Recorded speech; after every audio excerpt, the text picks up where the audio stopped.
What's up? Ghost Fictions is here, and we're back again. This is the third part of a story where Issei became the legendary Dark Dragon of Supremacy. Issei Hyoudou was a mysterious figure to the world after he and his adoptive family were presumed dead in a gruesome murder when he was just 14 years old. However, unknown to the supernatural community, Issei survived and was taken in by Tenmei Mikogami, a Kenshin who happens to be the headmaster of Yokai Academy, a school for monsters. While training under Tenmei Mikogami, Issei also attends Yokai Academy to further his education. After 2 years, Issei Hyoudou returns to Kouh. Follow Issei as he seeks vengeance and aims to restore the Sparda name, one of the 72 pillars of the underworld. Will Issei be able to find the murderers of his adoptive and biological families? Or will his thirst for power cloud his judgment? But before we start, please consider subscribe to the channel and give this video a like. Don't forget to check the description for more informations. Now, let's get into the story. 2 millenniums ago, there was a war between the human world and the underworld. But somebody from the underworld woke up to justice and stood up against this legion, alone. His name was Sparda. Later, he quietly reigned the human world and continued to preserve harmony until his death. He became a legend. The legendary Dark Knight, Sparda. Line break. Walking down the street was a boy with chestnut brown hair. His hair was in a ponytail, but what really made him stand out was his honey brown eyes. Deep in thought, with a frown on his face, he started to recall yesterday's night. Flashback. Please God, no, cried Issei. Rainer just laughed at our defeated protagonist. Haha. A devil repenting in a church. That's one nasty joke, replied Rainer. Issei started to ball his fist up before shouting at the fallen angel. Rainer! Shouted Issei, before a blue aura started to engulf his body. Not caring about the pathetic power boost Issei was displaying, she was more focused on the scar that was inflicted by Kiba. Look, the night boy did this to me on the way here, spoke the fallen, before examining her injuries. Glaring at the fallen angel, he asked where his missing companions were at. Where are Kiba and Koneko-chan? Asked Issei. Glancing at him with a smile on her face, she just ignores him and continues to speak. Isn't this wonderful? It can heal anything. It's a wonderful ability for us fallen angels since we no longer have divine protection from God. This firmly secures my status as a fallen angel. I can finally impress my father Azazel, and the love of my dreams, said Rainer. Before using Twilight Healing to heal her wounds, Issei's bangs started to cover his face before replying back to Rainer. Like I'd care. She never discriminated between fallen angels and devils, roared Issei, with tears in his eyes. Rainer just scoffed and replied to the child in front of her. This is the destiny of the chosen ones. Those endowed with a sacred gear, said Rainer, with a cocky grin on her face. Gritting his teeth, he shouted once more at the fallen before him. That's no destiny. She could have lived a peaceful life, shouted Issei. Giggling wickedly, Rainer just laughs at the foolish boy. No, she couldn't, replied Rainer. What? Replied Issei. You heard me. Sacred gears are too much for a human to handle. No matter how wonderful they are, unusual powers are bound to be feared and their wielders shunned, said Rainer. Issei started to recall when he met Asuya. I was branded a heretic because I had the powers to heal devils. I don't have any friends, you see. Issei was cut out of his thoughts when Rainer started to open up her mouth and speak. That's simply the way it is. That is just how humans are. Even with such an extraordinary power, explained Rainer, in a seductive and devious voice. Issei's fingernails started to dig into the palm of his hands, before shouting at Rainer. But I'm Asuya's friend. I tried to protect her as a friend, exclaimed our enraged protagonist. Rainer just laughs, before mocking Issei. But she died. That girl's dead. What you tried is irrelevant. You failed to protect her back then and now as well, mocked Rainer. I know. That's why I can't forgive either of us. I can't forgive any of it, shouted Issei, with so much frustration and strain in his voice. He needed power, but how can he achieve it? Issei stopped and started remembering what Akeno told him. Use your brain, Issei-kun. Sacred gears are activated by their owner's will. Give her back, whispered Issei. The greater your willpower, the more. Give Asuya back, roared Issei. Powerful it will become. A pair of white metallic wings, with blue ethereal feathers, started to sprout behind Issei's back. Divide. What is this? Why does my power feel like it's being halved? It's no matter, I can still easily beat you. Twice nothing is still nothing, mocked Rainer, before summoning a light spear in her right hand and launching it at Issei. Issei's sacred gear started to glow up, before releasing blue particles in the air. Ha! You may have gotten a little stronger. But have you forgotten light is a deadly poison to devils? Laughed Rainer, with a cocky grin on her face. Just coming into direct contact with it burns them, explains Rainer. Unknowingly to her, the blue light particles coming from Issei's sacred gear were slowly starting to shrink the incoming light spear. Yes. It causes devils sharp, excruciating pain, especially if they're low-class devils like you. Snarled Rainer. That might be true, but it's pointless if the attack doesn't hit me. And even if it did, this is nothing compared to Asuya's suffering, nothing at all. Screamed Issei. Divide. The incoming light spear that was aimed toward Issei started to shrink down into nothingness before vanishing. Rainer's cocky smile turns into one with curiosity, frustration, and a hint of fear. What did you do? It doesn't matter, but I must say that was quite impressive for a low-class devil like yourself. I commend you, said Rainer before summoning another light spear. But that's your limit. A typical low-class devil would have died from my attack. You're a tough guy. Issei just closed his eyes before breathing in the smell of the church, before praying. Lord, I guess that won't work. Since I'm a devil, it'd have to be Satan. I'm sure there's one. I'm a devil after all, so can you grant me a favor? Spoke Issei. What are you babbling about? You're a devil, praying won't work, or saved you. Laughed Rainer. Please. I don't need anything else.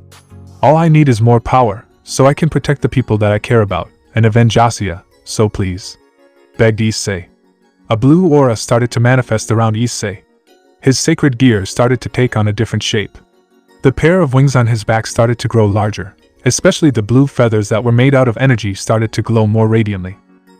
Ha ha ha ha ha. Impossible. You've got to be kidding me. You really think that's enough to stop me? Shouted Rainer, with a psychotic grin on her face. So please give me the power to end this bitch. Roared Issei. The pair of dragon wings started to announce something. Divide. Rainer's eyes widened when she felt her power getting zapped away. The light spear that was once in her hand started to disappear, but what shocked her the most was the boy in front of her. She started to tremble when she felt the power coming from Issei. No. No. No. This isn't right.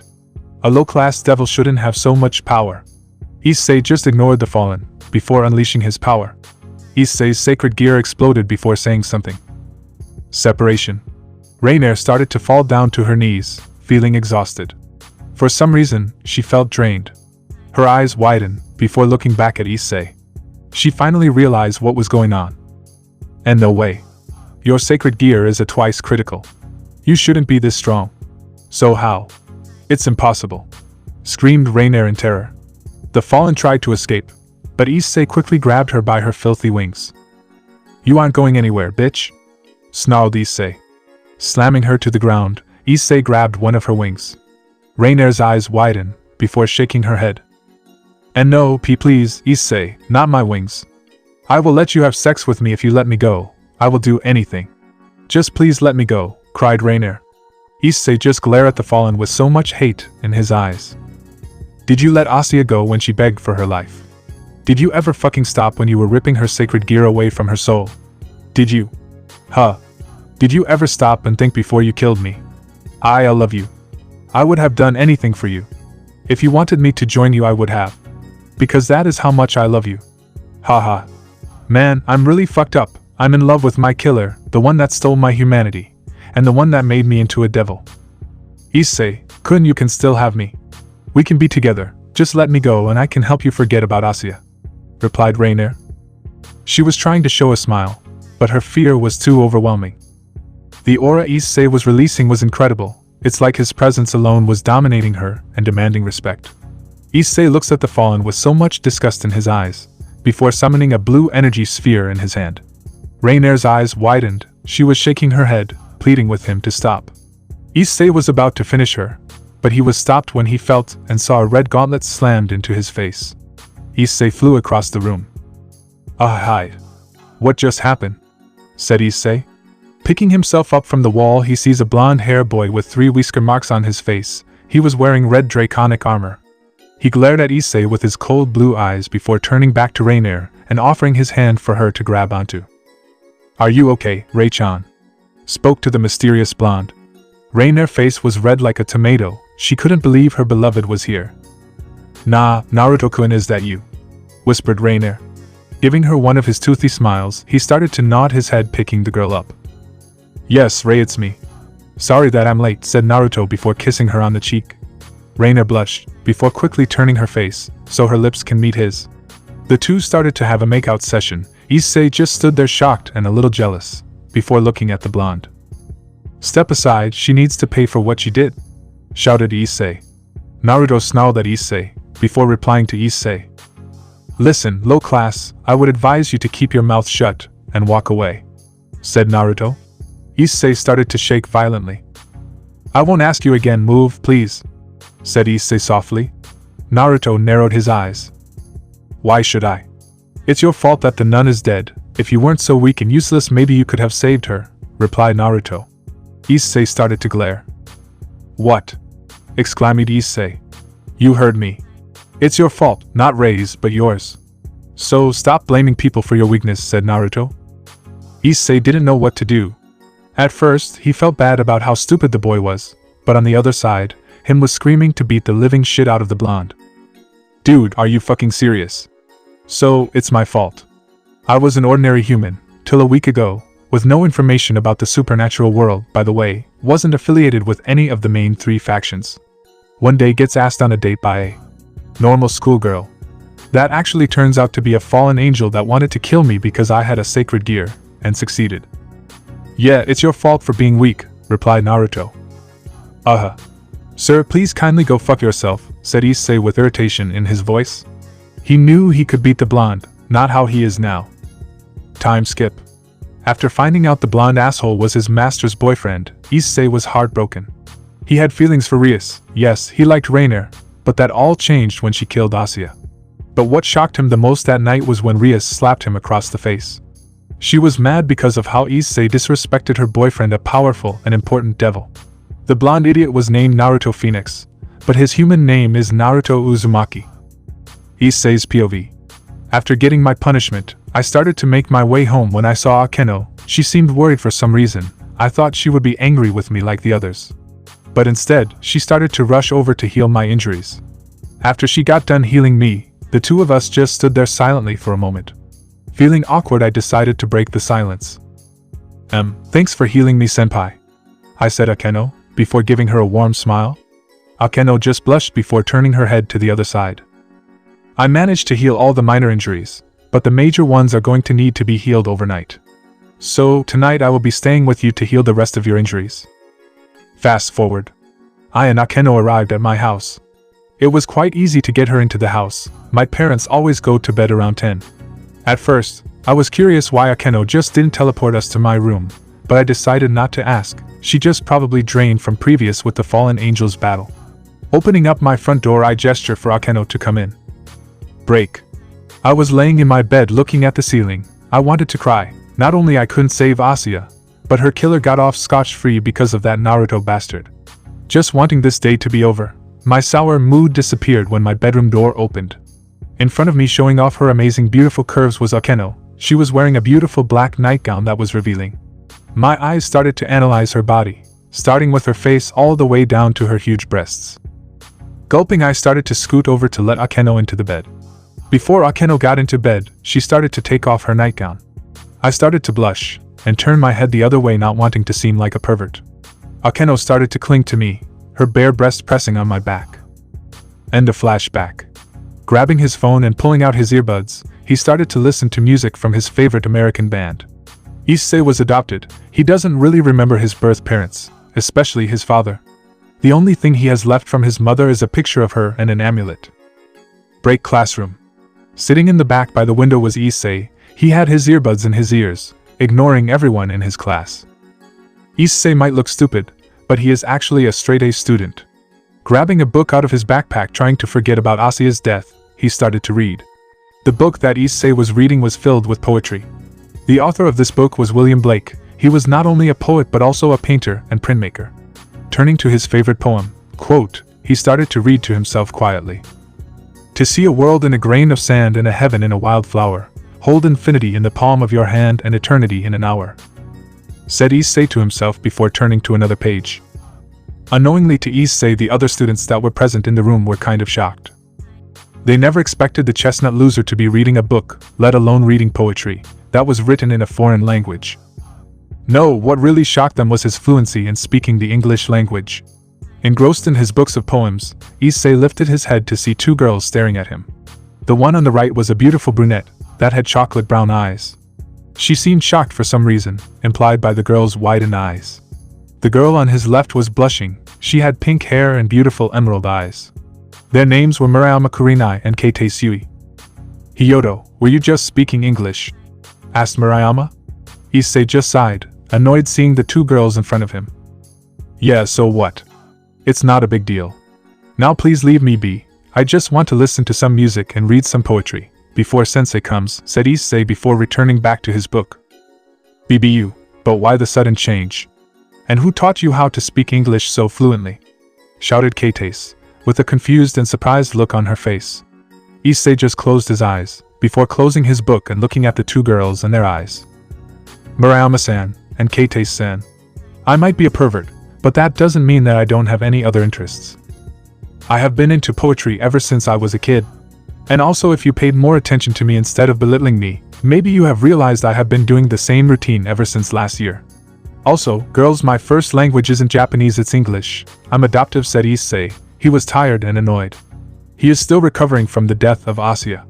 And not only that, he had to worry about her killer. Butcho. Why? Why did you accept his proposal? I know you love him and trust him, but… Asuya. She killed Asuya. So why? Why is Rainer off scotch-free? Thought Issei. What do you mean? How can you be adoptive? You look like a combination of both Mrs. Hyoudou and Mr. Hyoudou, exclaimed Murayama. Beats me. But like I said, they aren't my biological parents, said Issei. You can't expect us to believe you, shouted the flustered Kouh. Issei just glared at them, before shouting at them. You two are so fucking annoying. Just leave me the fuck alone already. Don't you see that I'm not in the mood, shouted Issei. Everyone in the classroom was silent when they heard Issei's outburst.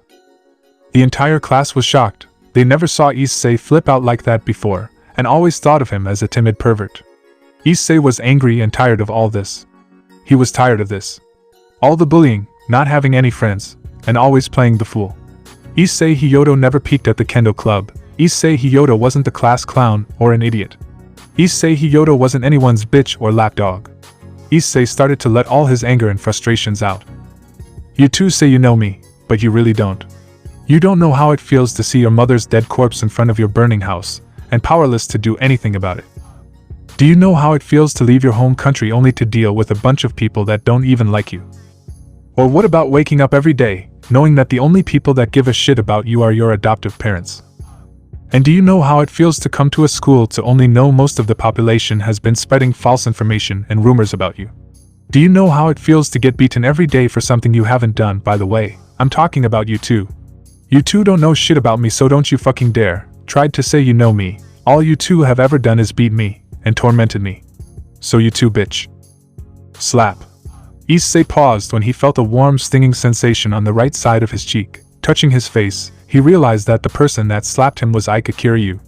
Issei looks up at his best friend only to see a look of disappointment, worry, and anger on her face. Issei, turn around, said Aika coldly. Turning around, Issei started to feel guilty when he saw the two girls' teary eyes. Kouh, Murayama. Aye. Issei was again cut off by the ringing school bell. All the students were still shocked by the event that occurred. People were already plotting to spread rumors about him, and some wanted to report him to the student council. Issei's bangs started to cover his face. Before their homeroom teacher could question the tense atmosphere, Issei bolted out of the classroom. Seeing this, the teacher started to call his name. Hyoudou, where are you going? Class is about to start, damn it! Shouted the teacher. Back with Issei, we see him running through the halls. Turning left to reach the staircase, he tripped over something. Falling on his sprained arm, Issei slowly started to pick himself up, before hearing his voice. "You should watch where you're going, dumbass." Gritting his teeth, he turns around to be face to face with Naruto Phoenix.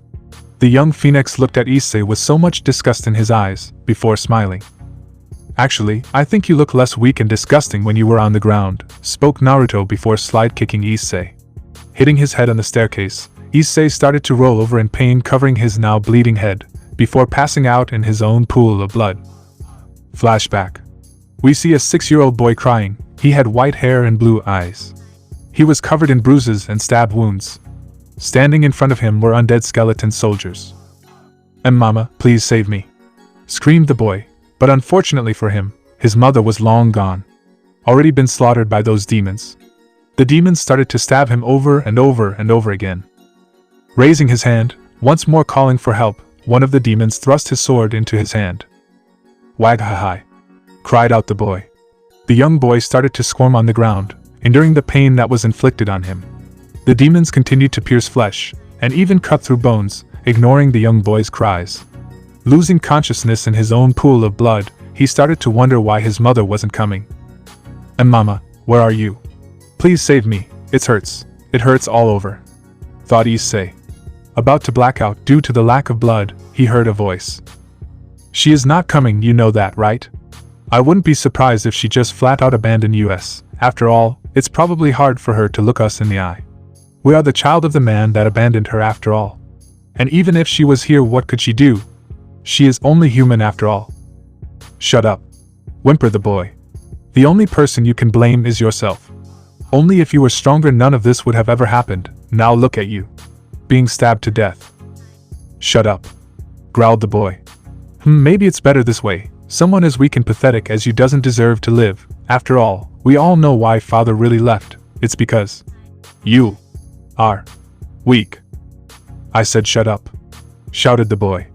An ominous blue aura started to burst from the boy's body, causing a giant explosion. The 3 soldiers that were torturing the small child flew a great distance away from him. Confused, one of the demons started to approach the spot where the boy was at. Stepping into the dust clouds, the only thing you could hear were the sounds of swords clashing. Clank, cling, and swoosh. Flying out of the dust cloud was the head of the undead skeleton soldier.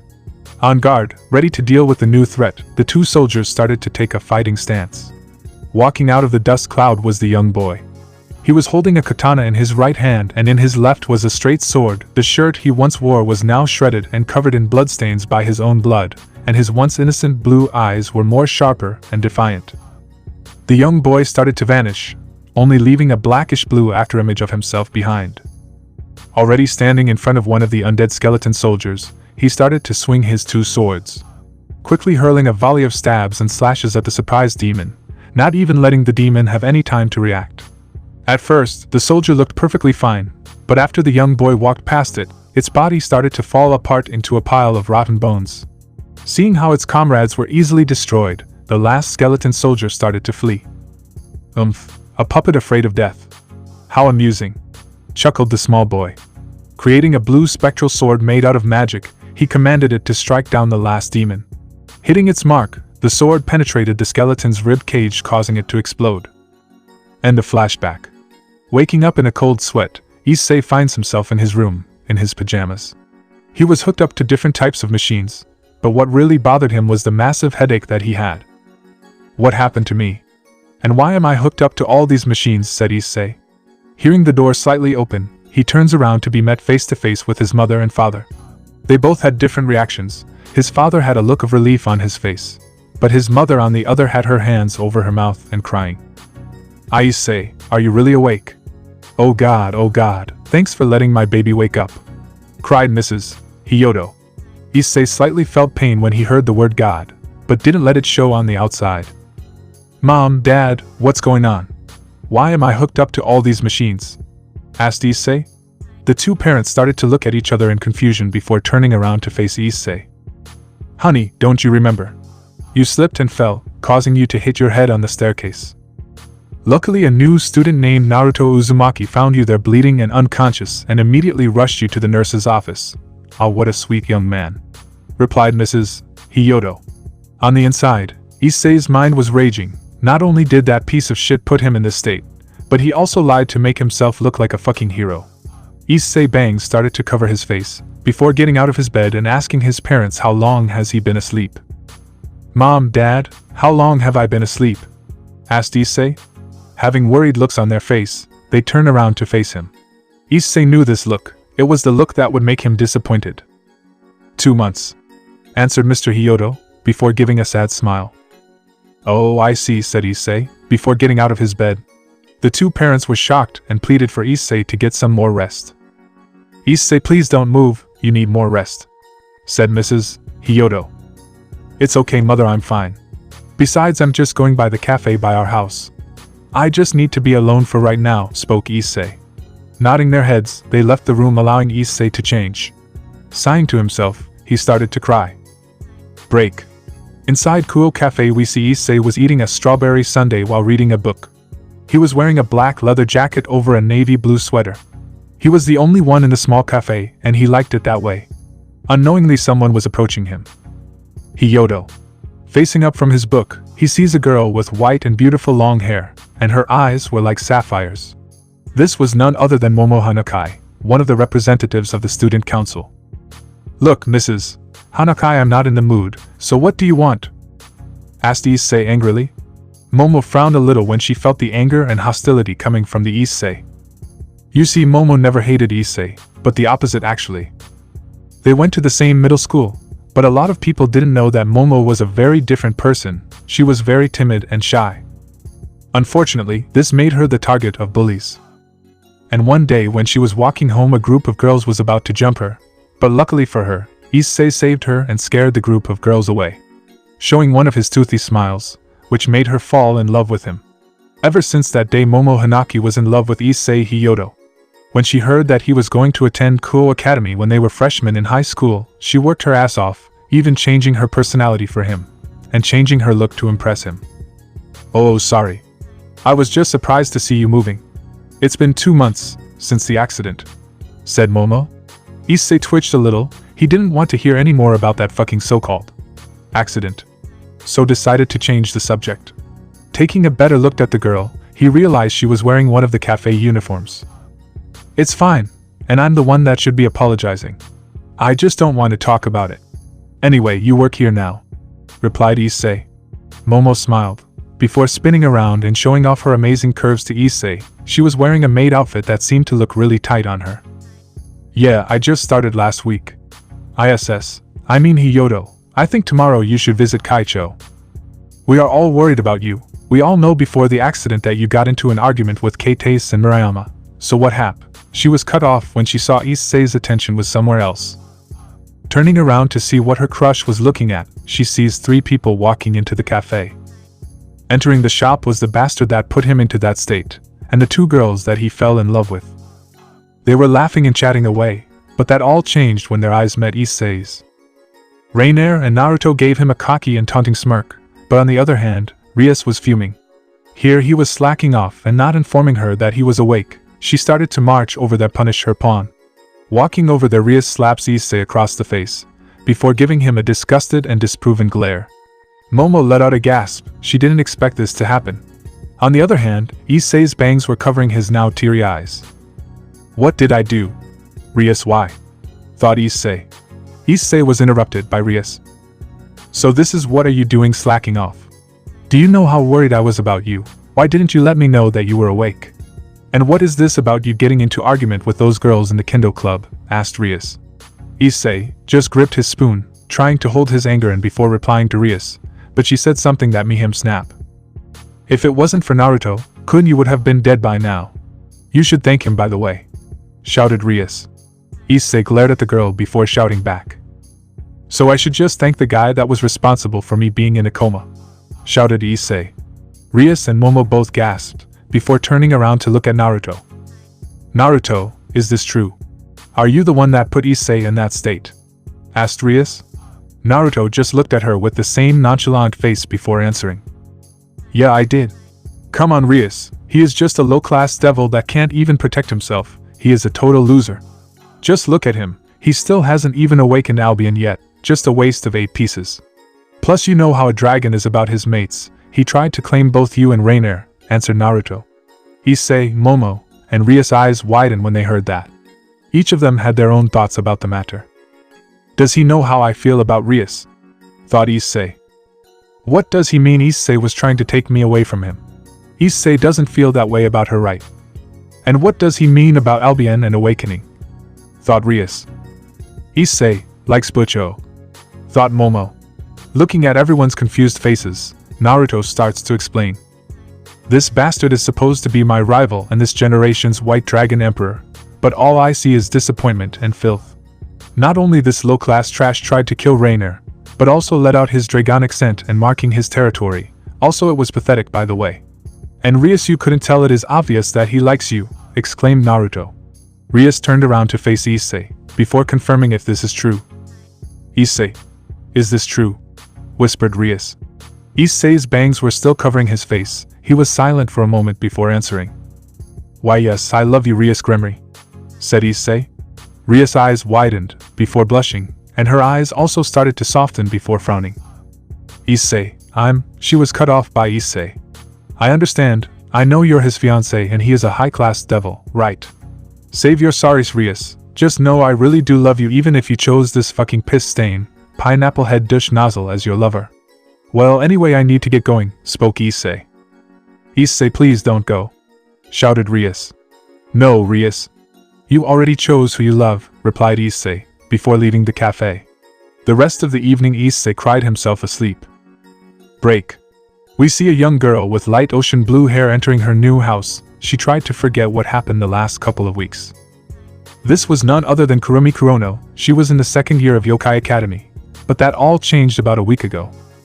Yokai Academy is a school that the supernatural attended. After the event when Alcuid released the outer and inner Mocha, things well changed. Sukin started to neglect the other girls in his harem. He was so depressed when her outer Mocha was gone. Over sometimes he starts to fall in love with his inner Mocha, or I should say the real Mocha. Well, anyways. The other girls didn't care as long as they can skin, it didn't matter. Kurumi Kurono thought differently. Kuruma's flashback. Please, Sukin. Please don't throw me away.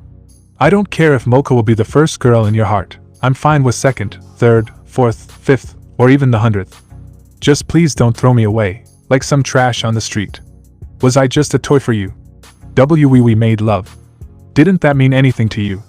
Cried Kuruma. Looking up at the girl with sorrowful eyes, Sukin was about to speak when Mocha said something unexpected. Oh please. Why don't you just do me and Sukin a favor and leave us alone? Why can't you get it in your damn head? Sukin only wants me. Not you, not Mizore, or any of the other girls. So be the good succubus whore you are, and go fuck something because that's all your kind is useful for. Well, I guess that's my fault. I shouldn't have asked Sukin to sleep with you, exclaimed Mocha with an annoyed tone coming from her voice. Kuruma was shocked. She looked at Sukin with tears in her eyes that was about to burst at any second. Sukin. She's lying, right? You slept with me because you care about me and love me. You said you will always be with me. Why, you said that you wanted me to carry your child. Aren't you my destined one? The man that I fell in love with. Was all this a lie because Mocha asked you to? Screamed Kuruma, with tears running down her rosy face. Looking down at his feet, Sukin was about to speak when Kuruma shouted. Sukin, look me in the eyes and just tell me, shouted Kuruma. Sukin lifted his head only to see Kuruma's red puffy eyes. Taking a huge gulp, he started to tell the truth. Yes, it's true, Kuruma, Slap. Everyone in the courtyard stopped when they heard a slapping sound echoing from the school. Sukin's face turned the other way, and he was shocked. Kuruma never hit him before. Turning his head back at the crying girl, he froze when he saw the hate in her eyes. They were lifeless but still had so much fire ready to incinerate someone by sight alone. I hate you. Never talk to me again, snarled Kuruma, before running out of the courtyard. Touching his now stinging face, Sukin just stood there speechless. Break.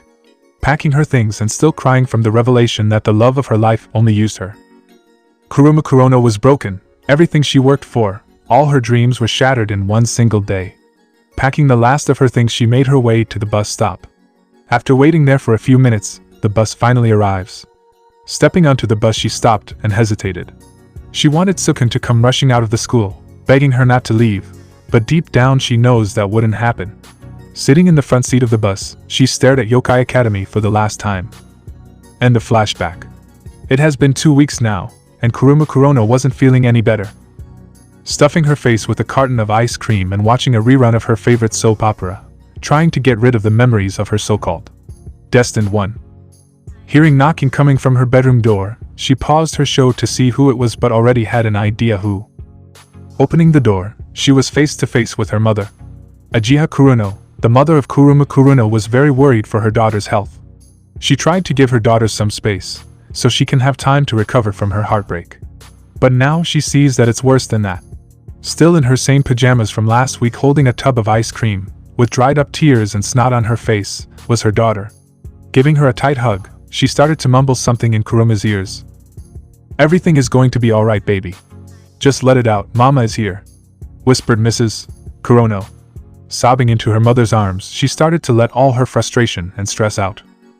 Sniff, wasn't I good enough? I tried my best. Sniff, I just don't know why he would do that to me. Sniff, I would give him anything. I even gave him my virginity. Sniff. But in the end, he still chose Mocha over me. I didn't care if I was his second, but the only reason why he did those things was because of Mocha. Sniff, cried Kuruma. Brushing her hands through her daughter's hair, she started to comfort her. I know, baby, Mama knows. But baby, you can't stay here forever. I know you're hurting inside, but you have to let it go and move on. If he couldn't see that he made a mistake, then he doesn't deserve you, said Agia in a calm and soothing voice. Looking up at her mother, with tears still in her eyes. Sniff, do you really think so, Sniff? Asked Kuruma, with doubt in her voice. Hugging her daughter tightly, Agia started to reassure her daughter that everything will be okay. Yes, baby, everything will be okay. I'm pretty sure you will meet your true destined one soon, said Agia. But Tsukun is my only destined one. He is the only boy that didn't fall under my spell, explained Kuruma. Narrowing her eyes, Agia wanted to make sure that her daughter wasn't making a mistake. Kuruma, are you sure he didn't fall under your spell? Asked Agia. Well, yes, but Mom, he broke out of my spell to save. Her eyes widened, realizing that the only reason why Tsukun broke her spell was because of his love for Mocha. All this time she has been chasing a guy that isn't even her destined one. Kuruma was silent for a moment, but this was what Ajiha needed to know. The one that her daughter fell in love with was only a crush, someone she admired, nothing more, nothing less. So, it seems that I'm right. Well, what are you going to do now? You want to return back to Yokai. Spoke Eiga before getting cut off. No. I can't go back. I refuse to go back. Not when those two are there, shouted Kuruma. Well, you can't stay home every day and stuff your face with ice cream. Kuruma, if you're planning on staying in your room for the rest of your life, then you're wrong. And I knew that you would refuse to go back to the Yokai Academy. I had a friend get your transcript transferred to a school called Kouh Academy, said Agia. Kouh Academy? That prep school with all girls. Are you serious, Mom? It's no way in hell that I'm attending a school with all girls, refused Kuruma. Smirking, Agia started to correct her daughter. Actually, this year they started to let boys attend. So, no, my daughter, it isn't an all-girls school anymore, corrected Ajiha. Sighing, Kuruma just nodded her head. Well, if that's the only option, I guess I will transfer to that stupid school, spoke Kuruma weakly. She honestly didn't care. If she had it her way, she wouldn't want to attend any school at all, but she had to choose between Yokai or Kouh. It would definitely be Kouh. Smiling at her daughter's choice, she started to give her another hug before leaving. Break. Kuruma POV. It has been 3 weeks since that event. I'm currently at the gate of my new school called Kouh Academy. The school was pretty big for a human school. Walking through the gate of the school, I already can see guys drooling over me. Usually, I will tease them or even flirt with them, but right now I wasn't in the mood. Walking into the school, I was stopped when I heard someone call my name. Turning around, I was face to face with a girl. She had short hair that reached her neck, her eyes were a violet color, and she was wearing a pair of red glasses.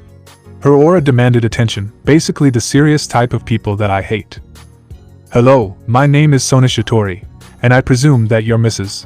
Kuruno? Asked the stern student council president. Yes, this is she. How can I help you? I replied, but I showed a hint of annoyance. I wasn't planning on making any friends at this school, especially with devils. I can smell their scent when the moment I walked into the gates of the school. My mother had a couple of devil lovers in her time, but nothing too serious. The girl now named Sona just looked at me, It was like she was observing me, seeing if I was a threat or not. It didn't seem hostile or friendly. Very well. Please, follow me to the student council office so we can get your class schedule, and find someone to show you around the school, said Sona, before gesturing to Kuruma to follow her to the student council office. Nodding her head, she starts to follow Sona. Break. With Issei. Looking into his bathroom mirror for the 100th time, Issei looked really different.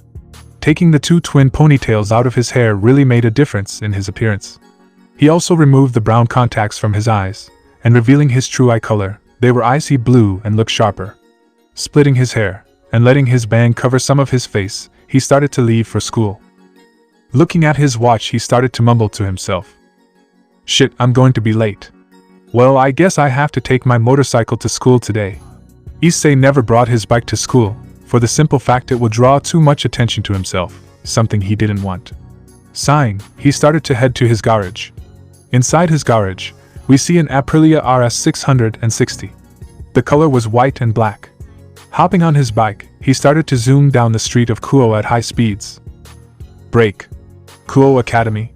Arriving at Kouh, all the students stopped to see who was riding this sweet ride. Taking his helmet off, and letting his chestnut brown hair dance in the wind, he started to look back at the other students. Their jaws dropped seeing who it was. In front of them was the outcast of Kouh himself. What? Asked Issei, annoyed. Issei Hyoudou, is that really you? Spoke a girl. Issei rolled his eyes before saying something sarcastic. Oh no. I'm a new student from England named Edward Pendragon, replied Issei. The girl had sparkles in her eyes. Really? Asked the girl cheerfully. Issei just blinked for a couple of seconds before walking away. He didn't want to catch her stupidity. The girl just waved Issei goodbye. Bye, Edward, exclaimed the girl. Everyone looked at the girl with sweat drops on their foreheads. Wow, what a dumb bitch. Like, does she even know what sarcasm is? Thought Issei. Taking out his phone, he started to play his music before making his way to the student council. Issei's POV. Making my way to the student council office, I was once again glared at with stares of curiosity, anger, and surprisingly concern. Getting annoyed with all the glares, I quickly entered the student council office. Knocking on the door, I was met by the president herself, Sona Shitori. At first, she looked at me with a bit of confusion, but once she got a good look at me, her eyes went wide. Issei Hyoudou-kun, shouted Sona. Yo, Sona. So why did you call me here today? I said nonchalantly. Gaining back her composure, she gestures for me to follow her into the office. Met with the looks of lust and concern from some of Sona's peerage, I started to show a devious smirk, before deciding to mess with one of the girls. Hey, Tsubasa, are you wearing stripes today, or are you wearing something more daring? Confused at first by my statement, her eyes widened when realizing what I meant. Kaya. Why you perv? Spoke the flushed girl, before her face became red as a tomato. Chuckling like a madman, Sona looked at me with a slight hint of annoyance. Hyoudou, can you please stop teasing my peerage? If you know they like you, why don't you reciprocate those feelings back? Asked Sona. Easily replying to her answer, I start to explain. Well, that's pretty simple. If they start hanging out with me or even try to pursue a relationship with me, they will also be hated, being called sluts or perverts themselves. I think they are all beautiful, but I don't want to ruin their reputation, I explained. Nodding her head satisfied with my answer, we make our way into one of the conference rooms. My heart stopped when I saw a girl with beautiful ocean hair. She had violet purple eyes that would make any man's heart stop. My eyes met hers, and hers mine. For that moment time stopped. At this moment, the phenomenon called love once invades my heart for the third time. Issei's POV. My heart started to beat like 1,000 drums. My attention was only focused on her, because in my mind she was the only thing that mattered at the moment. Her purple exotic eyes were mesmerizing, like I was looking at the purest form of a crystal, but it was something else, something familiar. Was this pain? Betrayal? Or maybe loneliness? I wanted to know more. I wanted to understand her pain. End of Issei's POV. Kuruma POV. What is this feeling? Why am I so flustered? No. No. No. No. No. Kuruma, this is one of the reasons why you got your heart broken. Okay, girl, snap out of it. Don't give him any attention, and he might stop looking at you. I gave the handsome boy in front of me an uninterested look, before looking back at Sona. Who's he? And why is he here? I said coldly. The boy started to frown at me when he heard the coldness in my voice. The student council president, Sona Shitori, just looked at me with the same stoic expression. Oh yes, that's right. Mrs. Kurono, meet Hyoudou Issei. He is a second year, and he will be showing you around the school. Introduced and explained Sona. No thanks, I don't want to be a bother, I replied with a serious look on my face. About to stand up and leave, I was stopped when I heard the boy's voice. Nonsense, I have some time to spare, and I do kind of owe the president a favor. After all, without her, I would be expelled for the stunt I did, on that day, replied Issei in a soft tone. No Hyoudou, you don't owe me anything, actually I should be owing you. All the things you had to endure at this school are unacceptable, and also, I heard about reassignment. Sona, it's fine. You don't have to apologize. It wasn't Rias's fault, it was mine. We were never together in the first place, I just thought we shared something special. But I guess I was wrong, said Issei disappointingly. When I saw the sadness in his eyes, I slightly dropped my cold demeanor. I know that look all too well, the look of betrayal, the look of someone trying to find love, the look of despair. Third person POV. Like I said, Hyoudou, I'm sorry. I know how Rias is, and how her actions might cause you to fall for her. The way she was acting around you, it could have been seen like you two were a couple. Anyway, that is enough about that, Mrs. Kurono, so what do you say? Do you still insist on exploring the school by yourself, or would you let Mr. Hyoudou show you around? Kuruma looked back at Issei, she was unsure what to do. Yes, Issei seemed like a person, but she doesn't want to get attached to anyone there. Seeing that Kuruma was staring at him, Issei started to give her a toothy smile. Blushing like a tomato, Kuruma looked away from Issei before nodding to Sona. Well, I guess I wouldn't mind him showing me around. Blushed Kuruma, before taking a quick glance at Issei. Excellent, I will be informing your homeroom teachers that you will not be present this early, said Sona with a small smile on her face. Kuruma and Issei both nodded their heads, before offering his hand to Kuruma. Ready, said Issei smiling. Kuruma couldn't stop blushing. Who was this boy? And why does my heart beats when I see him? I might be, no. Kuruma. We cannot, we aren't here to make friends and especially have a boyfriend. Shouted the inner thoughts of Kuruma. Getting back her composure, she smacks Issei's hand gently away, trying not to hurt him. Issei slightly frowned when she did that. It's okay, I can stand up by myself. But thanks for the offer, smiled Kuruma, before getting out of her seat. Issei just smiled back, and showed her the way out. Break. The two started to make their way to the library, one of the places that Issei liked the most. It was quiet, and no one was ever there. It was huge, even rivaling the local library in Kouh. The interiors were more of a European structure than Japanese, looking more like a museum than a library. Kuruma's mouth dropped when seeing the place. Issei just chuckled when seeing the girl's expression. Yeah, I was like that too, when I first saw this place. Pretty big, right? Chuckled Issei. Kuruma just nodded her head before smiling. The two started to walk around more when they bumped into the librarian. She was an old lady around her late 60s. The woman just smiled at Issei when she saw him. This was Mrs. Crambles, the school librarian. Issei also smiled back before introducing Kuruma to her. Hello, Mrs. Crambles. How are you this morning, said Issei, with a smile on his face. Ah, Issei. How are you feeling? When Sona told me that you had awoken from your coma, I was so happy. Exclaimed Mrs. Crambles. Issei just rubbed his head, before looking down. Kuruma started to look at Issei. He was clenching his fist so tight till he started to draw blood. Kuruma slightly frowned, before looking back at Issei with a worried look in her eyes. What's going on? Why is he shaking? And he was in a coma, what happened to him? Thought Kuruma worriedly. Yeah, I'm sorry that I worried you, Mrs. Crambles. I'm fine now, I just slipped and fell, that's all, said Issei, before giving the lady a reassuring smile. The woman just slightly frowns, before saying something and causing Issei to flinch a little. Issei, I know you long enough to know that you aren't clumsy, so what happened, or who was it? Replied the older lady with a serious look on her face. Really? It's nothing. Anyway, meet Kurono Kuruma.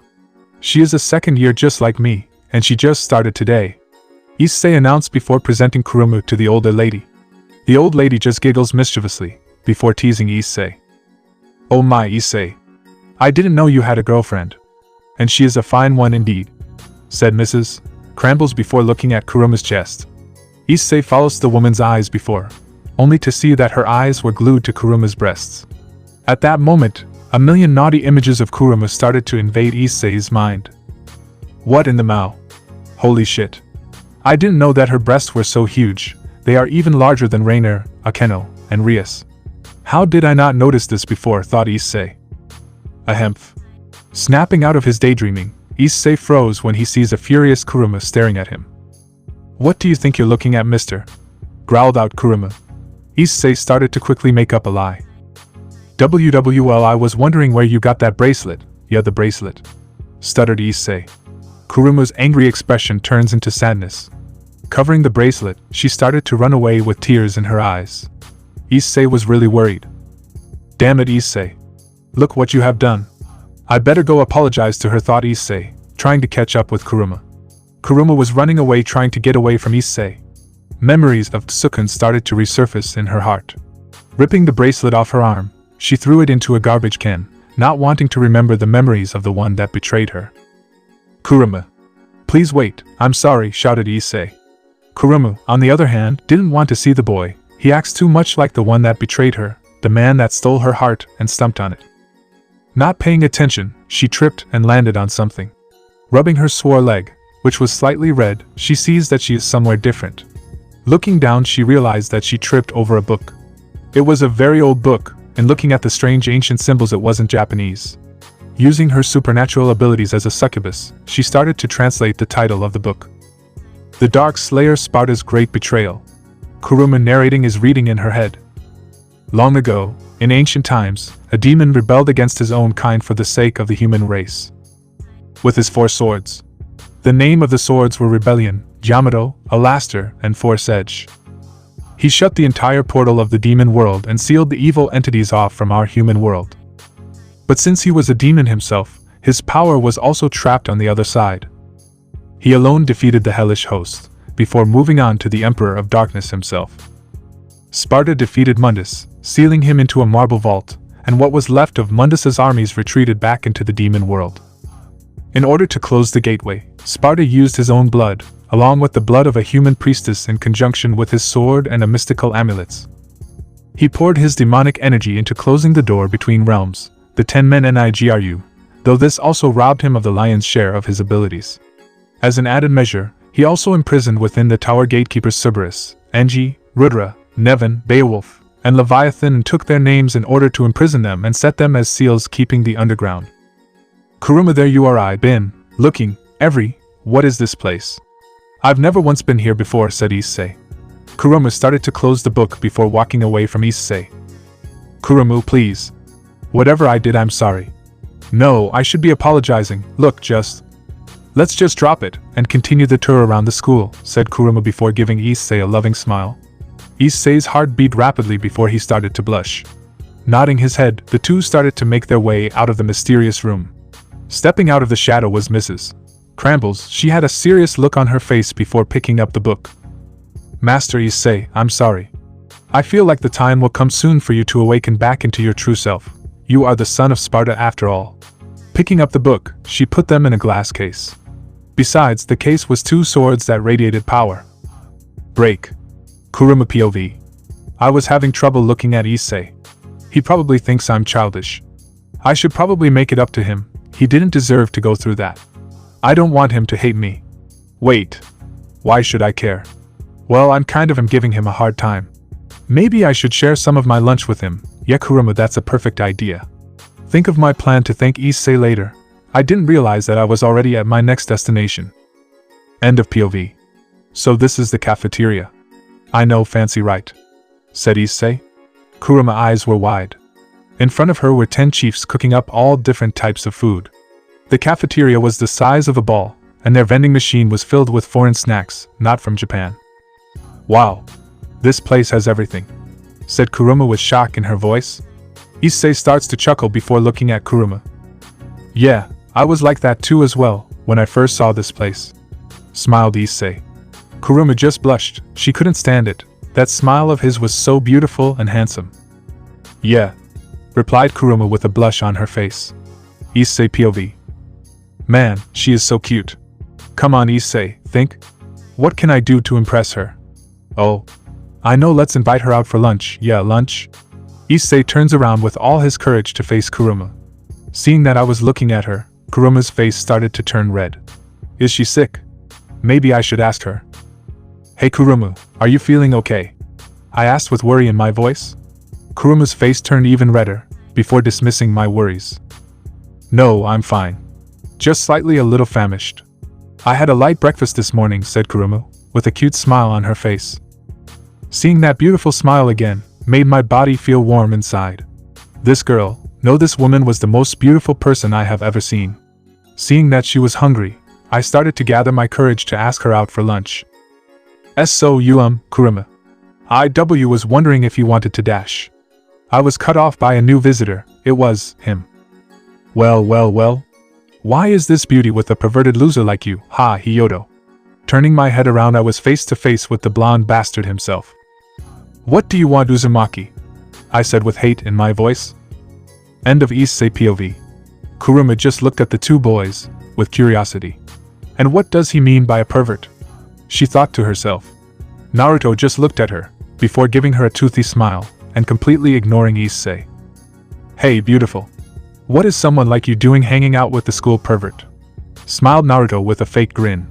He knew what he was doing, yes, he wanted to completely ruin Issei's chance with her. So he can take this fine piece of ass for himself. Kuruma was shocked. Issei. A pervert. I knew it. I knew we couldn't trust him. He was just like Jin, that perverted werewolf. He only cares about girls' bodies, and nothing else, thought inner Kuruma.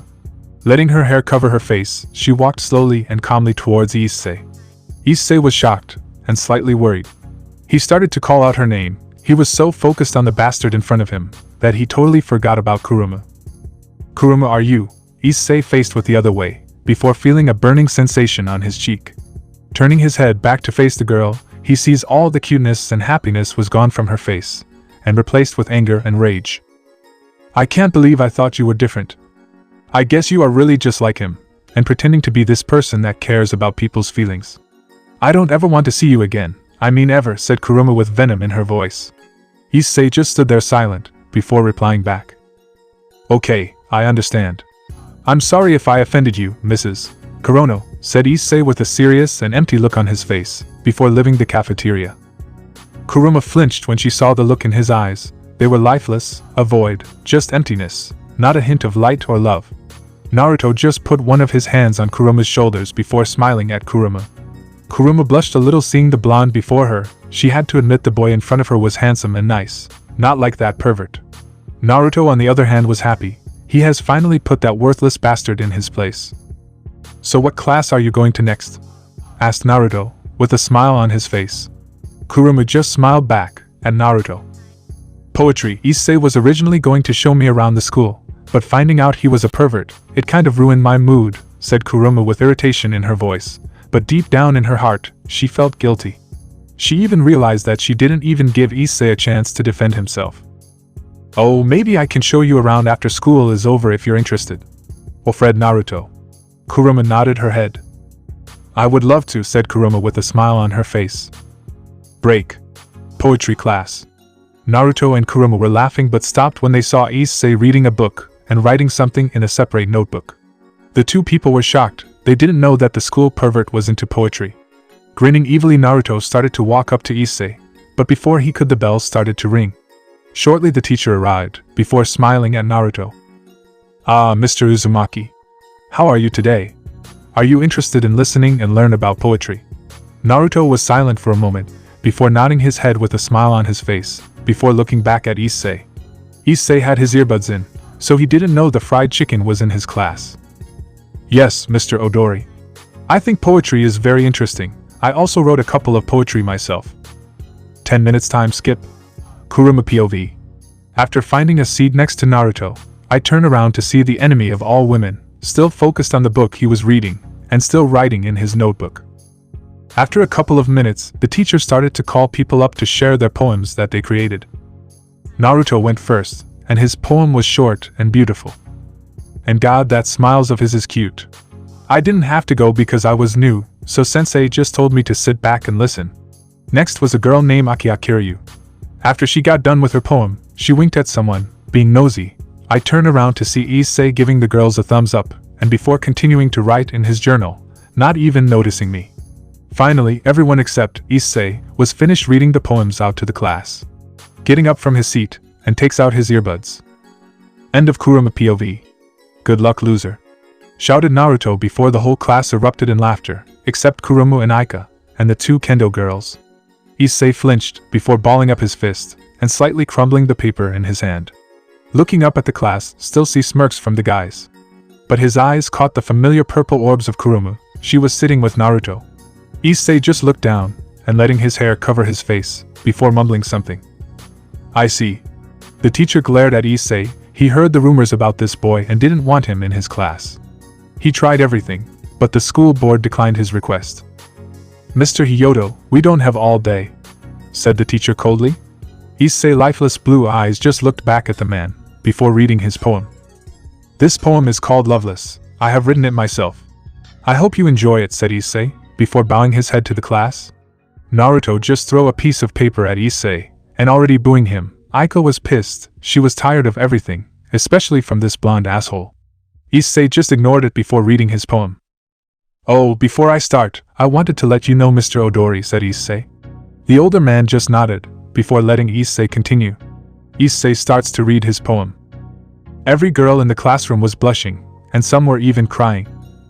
No one knew that Issei Hyoudou was into poetry, or even good at it. They all thought he joined because the majority of girls take this course.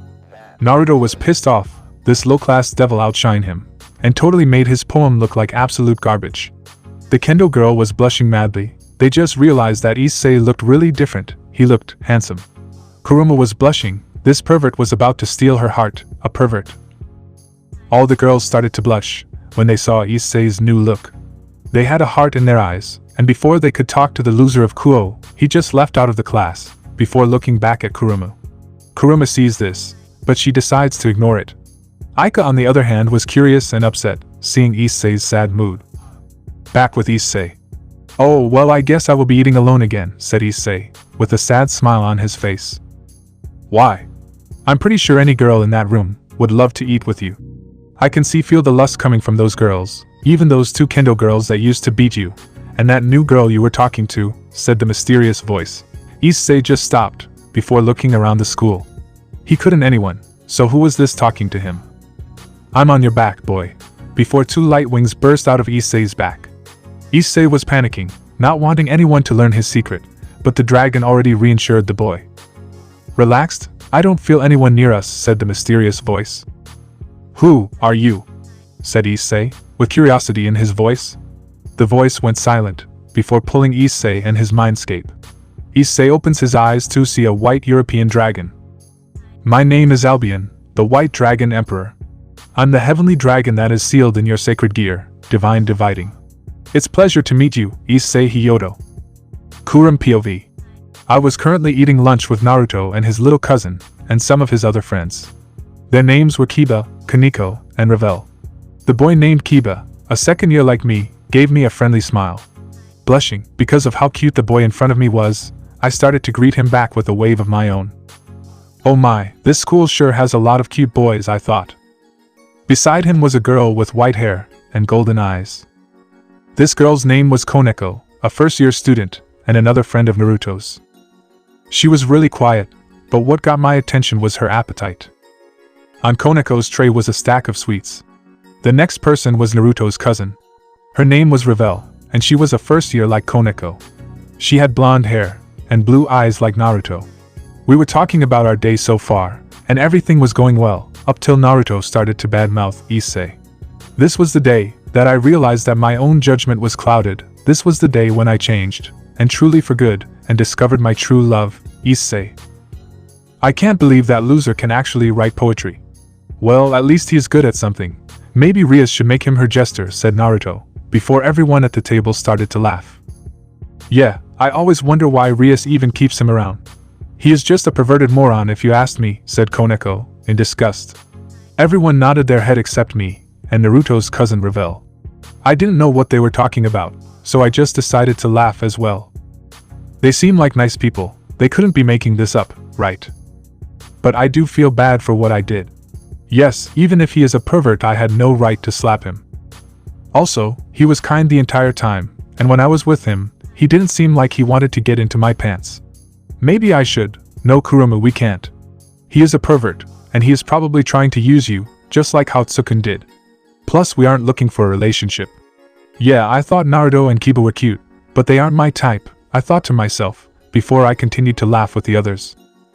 Yes, I really dislike Issei-san. I feel like he is a nuisance, his perverted nature isn't welcome. I tried my best to befriend him, but he just ignores me, and walk away. I guess he is trying to avoid me, said Kiba. So, it is true. He's really a bad guy all along. I knew I shouldn't have trusted him, I said, before everyone, except Revel, nodded their heads agreeing with me. Slam. The end of Kurama POV. Everyone in the cafeteria turned around to see who or what made that noise. Standing up, with her lunch tray and food spread across the table. The girl was wearing pink glasses, showing off her beautiful hazel eyes. And how do you know? You just arrived here, and you're already judging him off on rumors and speculations, shouted Aika. Naruto started to open up his mouth, and the only thing you can hear and smell is shit. Listen, Aika, I know Issei is your friend, but Naruto was cut off when Aika started to go off on the piss-stained Uzumaki. You really don't like him, do you? The first day you arrived here, you, Matsuda, and Motohama have been spreading rumors about him. The funny thing about this is, how could Issei do any of these things if he was in a coma for 2 fucking months? Do you want to know the truth about Issei Hyoudou? Number 1, he isn't a pervert. Yes, just like every other boy, he appreciates the female body. But he isn't a pervert. Actually, he is a pretty shy and quiet person, said Aika. Before Aika could finish, Kate stood up and glared at the girl, before educating her about Issei Hyoudou. PFTTTT, please Aika, please tell me you aren't joking. As Naruto said, we know you and Hyoudou are friends and all, but you cannot deny that Hyoudou isn't a pervert. He has been peeping on us since day 1, said Kate, with a frustrated look on her face. Aika just laughed at the girl. Aika just looked at Kate. She was really pissed off, before answering Kate. You really didn't learn anything from that day when Issei snapped, do you? Said Aika. Kate just flinched, when remembering that scene from 2 months ago. Yeah, but that doesn't prove anything. All that means that Hyoudou is a perverted monster that needs to be kicked out of this school, shouted Kate. Do you want to know the truth? Can you really handle it? Whispered Aika. Yes, Aika, tell me. Explain how Hyoudou is always around the peephole by the school's dojo, shouted Kate. Aika's hair was covering her face, before tears started forming in her eyes. Fine, I tell you, said Aika. Everyone was shocked when they saw Aika crying. One day, me and Issei bumped into a group of university boys that graduated last year. I accidentally bumped into them. Their leader was angry at me at first, but when they saw me, he had different plans, forcing me to go with him to an abandoned factory to apologize to them properly. Luckily for me, Issei was doing some shopping for his mom and saw that I was in danger. He tried to fight them off, but it was no use. They beat Issei till he was unconscious, and the only reason why he didn't force himself on me that day was because Issei's shouts of pain got one of the local officers' attention. The next day, they found us again after school, and said if I didn't go with them they will beat up Issei again. I was so scared, but Issei wouldn't let me, and tried to fight them off again. But said Aika, before looking at Kate, Murayama, and the other kendo club members. Kate, Murayama, Kurama, Revel, and other kendo girls had tears in their eyes. Aika, what do you mean? But Biba, what? What did they ask Hyoudou to do? Shouted the upset Kate. They wanted to invite you, and the rest of the kendo club, over to their base. Their plan was to drop something into your drinks, a type of drug that paralyzes your body. And BBB before, Aika couldn't say anymore. She couldn't tell them, but they already knew. Everyone was speechless. Kate broke down into tears along with Murayama. Kurama, Koneko, and Revel were silent and shocked. Naruto didn't care, and Kiba was silent. Kate turned to Aika, before asking why. But why? Why did Hyoudou? Said Aika before getting cut off by a serious Aika. Issei's deal to them was to take one pick of all the girls from the kendo club, and they had to be naked. If Issei wanted more time, they would torture him, said Aika, before remembering all the times they stabbed and slashed at Issei, and how they would beat him. Kuruma started to get up to approach Aika, but Naruto took her hand to stop her. Kuruma looked back at Naruto with confusion. "Naruto, can you let go?" asked Kuruma. Naruto just looked at the girl, with curiosity. He didn't know why she was doing this, she doesn't even know Aika. "But why? You don't even know her that well, and she might be lying. So why do you trust her so easily?" asked Naruto. Kuruma just looked at Naruto. "Because I believe her." "Why would she be making this up? Just look at her," said Kuruma, before looking at Aika. Aika was still crying, she couldn't hide the truth any longer, and she couldn't keep letting Issei suffer. Even if she had to break her promise to him. Kuruma started to walk over to Aika, trying to comfort the girl, but before she could, Aika just glared at Kuruma with rage in her hazel eyes. "You stayed the fuck away from me. You're the last person that I want to see right now. You have been here for one fucking day. And instead of you actually getting to know Issei, you instead believe that womanizer, self-centered jackass over there," shouted Aika, before pointing at Naruto, still having the same cocky-ass smile on his face. Kuruma just stepped back. Of course she wasn't scared of this human in front of her, but her words did sting a little. Yes, it was all true. She let her own insecurities and fears get the best of her, and treated Issei unfairly due to him having the same qualities as her ex-lover. Kuruma only looked down in shame, knowing that she treated the boy that was so nice to her like trash. So, instead of moping around in her own self-pity, she decided to make things right. Approaching Aika again, but this time more determined and with more confidence. Aika just glared at her, giving a "don't fuck with me" look, before stepping back. Kuruma just kept walking towards her with a neutral look on her face. Aika kept backing up only to meet a wall behind her. She wasn't a fighter, but she is damned if this bitch try anything funny. Kuruma just stretched out her arms before enveloping Aika in a deep hug. "I'm so sorry. I didn't know. He just reminded me of someone I used to love. And I let my insecurities get the best of me. Aika, I believe you. He seemed like a nice person. I had no right to slap him. He was so kind to me, and I probably hurt him. But now, hearing your story, I was wrong. Issei isn't just a kind person, but a hero," said Kuruma. She was crying, and this made everyone in the cafeteria confused. Why was she crying? But everyone out of the cafeteria was more shocked. It was Aika. She didn't think anyone will believe her, especially the big-breast blunted. Wiping the tears out of her eyes, Aika started to push the girl off of her, before fixing her clothes and glasses. Standing up, she started to leave the cafeteria, but before she did, she says one last thing to Kuruma. "You shouldn't be apologizing to me, but to him. If you want to find him, he should be on the rooftop eating lunch," said Aika in a stoic voice, before leaving. "Thanks, Aika, and I will," said Kuruma with a warm smile on her face. Before she could leave to see Issei, someone grabbed her hand. Turning around to see who stopped her, she was face to face with the Uzumaki. Kuruma just looked at Naruto with confusion on her face. Why was he stopping her? "Kuruma, where are you going?" "Aren't you going to finish lunch with me and the others?" said Naruto. "Sorry, but I need to apologize to Issei. He didn't deserve that, and if Aika said was true, we need to help him," said Kuruma. Naruto just snarled, and his once cheerful smile turned into a frown. "Why do you care? Even if he isn't a pervert, he is still a loser." "A loser will always be a loser, Kuruma, and you aren't one of them," said Naruto before rubbing one of Kuruma's thighs. "He shouldn't have done that." A loud slap rang across the cafeteria, and everyone was shocked. Naruto had a giant red slap mark on his face. He was shocked. He had never got slapped before except by two people, his mother and a girl that he loves, admires. Turning around to face the girl that just slapped him, he was slightly terrified when he saw the girl in front of him. Kuruma POV. I was livid, extremely so. How dare he touch me in that manner? Who the hell does this guy think I am? Some typical schoolgirl slut that will fall for every cute guy's smile. Well, not me. Grabbing my bag, I started to march out of the cafeteria before making my way towards the rooftop. Walking past the boy that just tried to ravage me in front of the entire cafeteria. Before leaving, I said one last thing to him. I don't know who the fuck you think you are, but I'm not that type of girl. Maybe the girls here, but not me.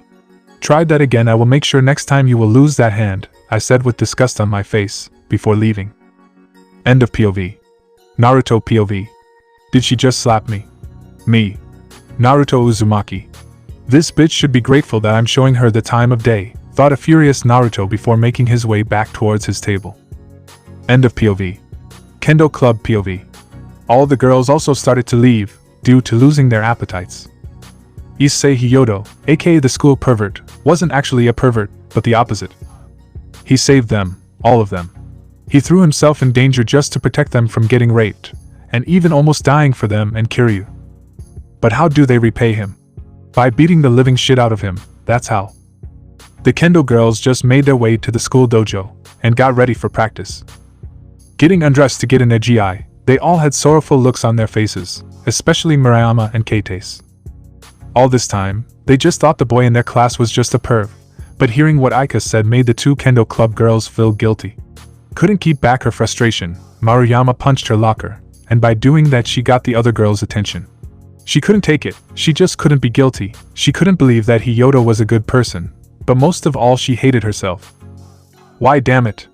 Why didn't he tell anyone? Shouted Murayama with tears in her eyes. Keitase just looked at her friend with sorrow and guilt, the pain was also eating her away inside.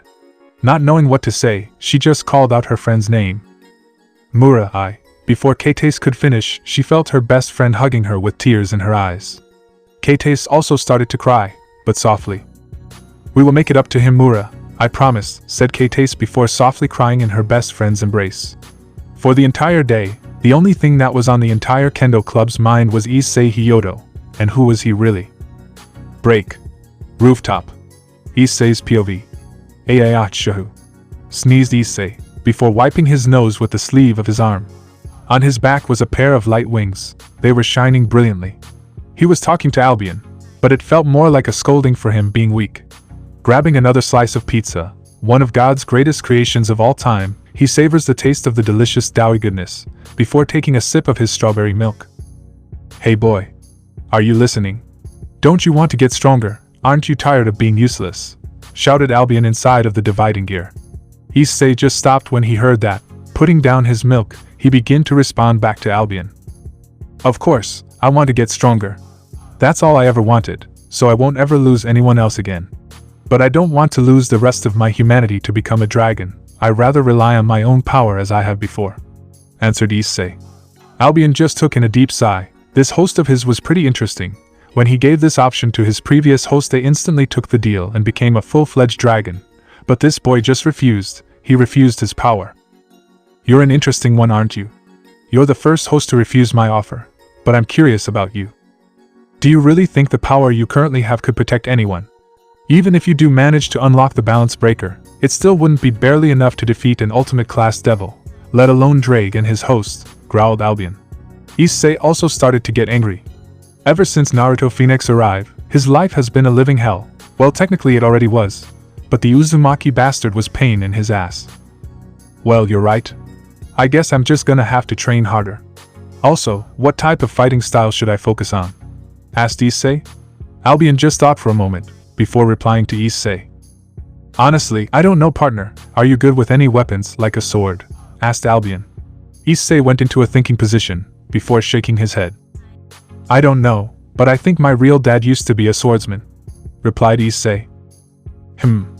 A swordsman, I see. Yes, maybe you should try practicing with a sword, mumbled Albion. Issei just rubbed his chin, before nodding his head. Yeah, maybe I should. Kiba probably wouldn't mind teaching me, replied Issei.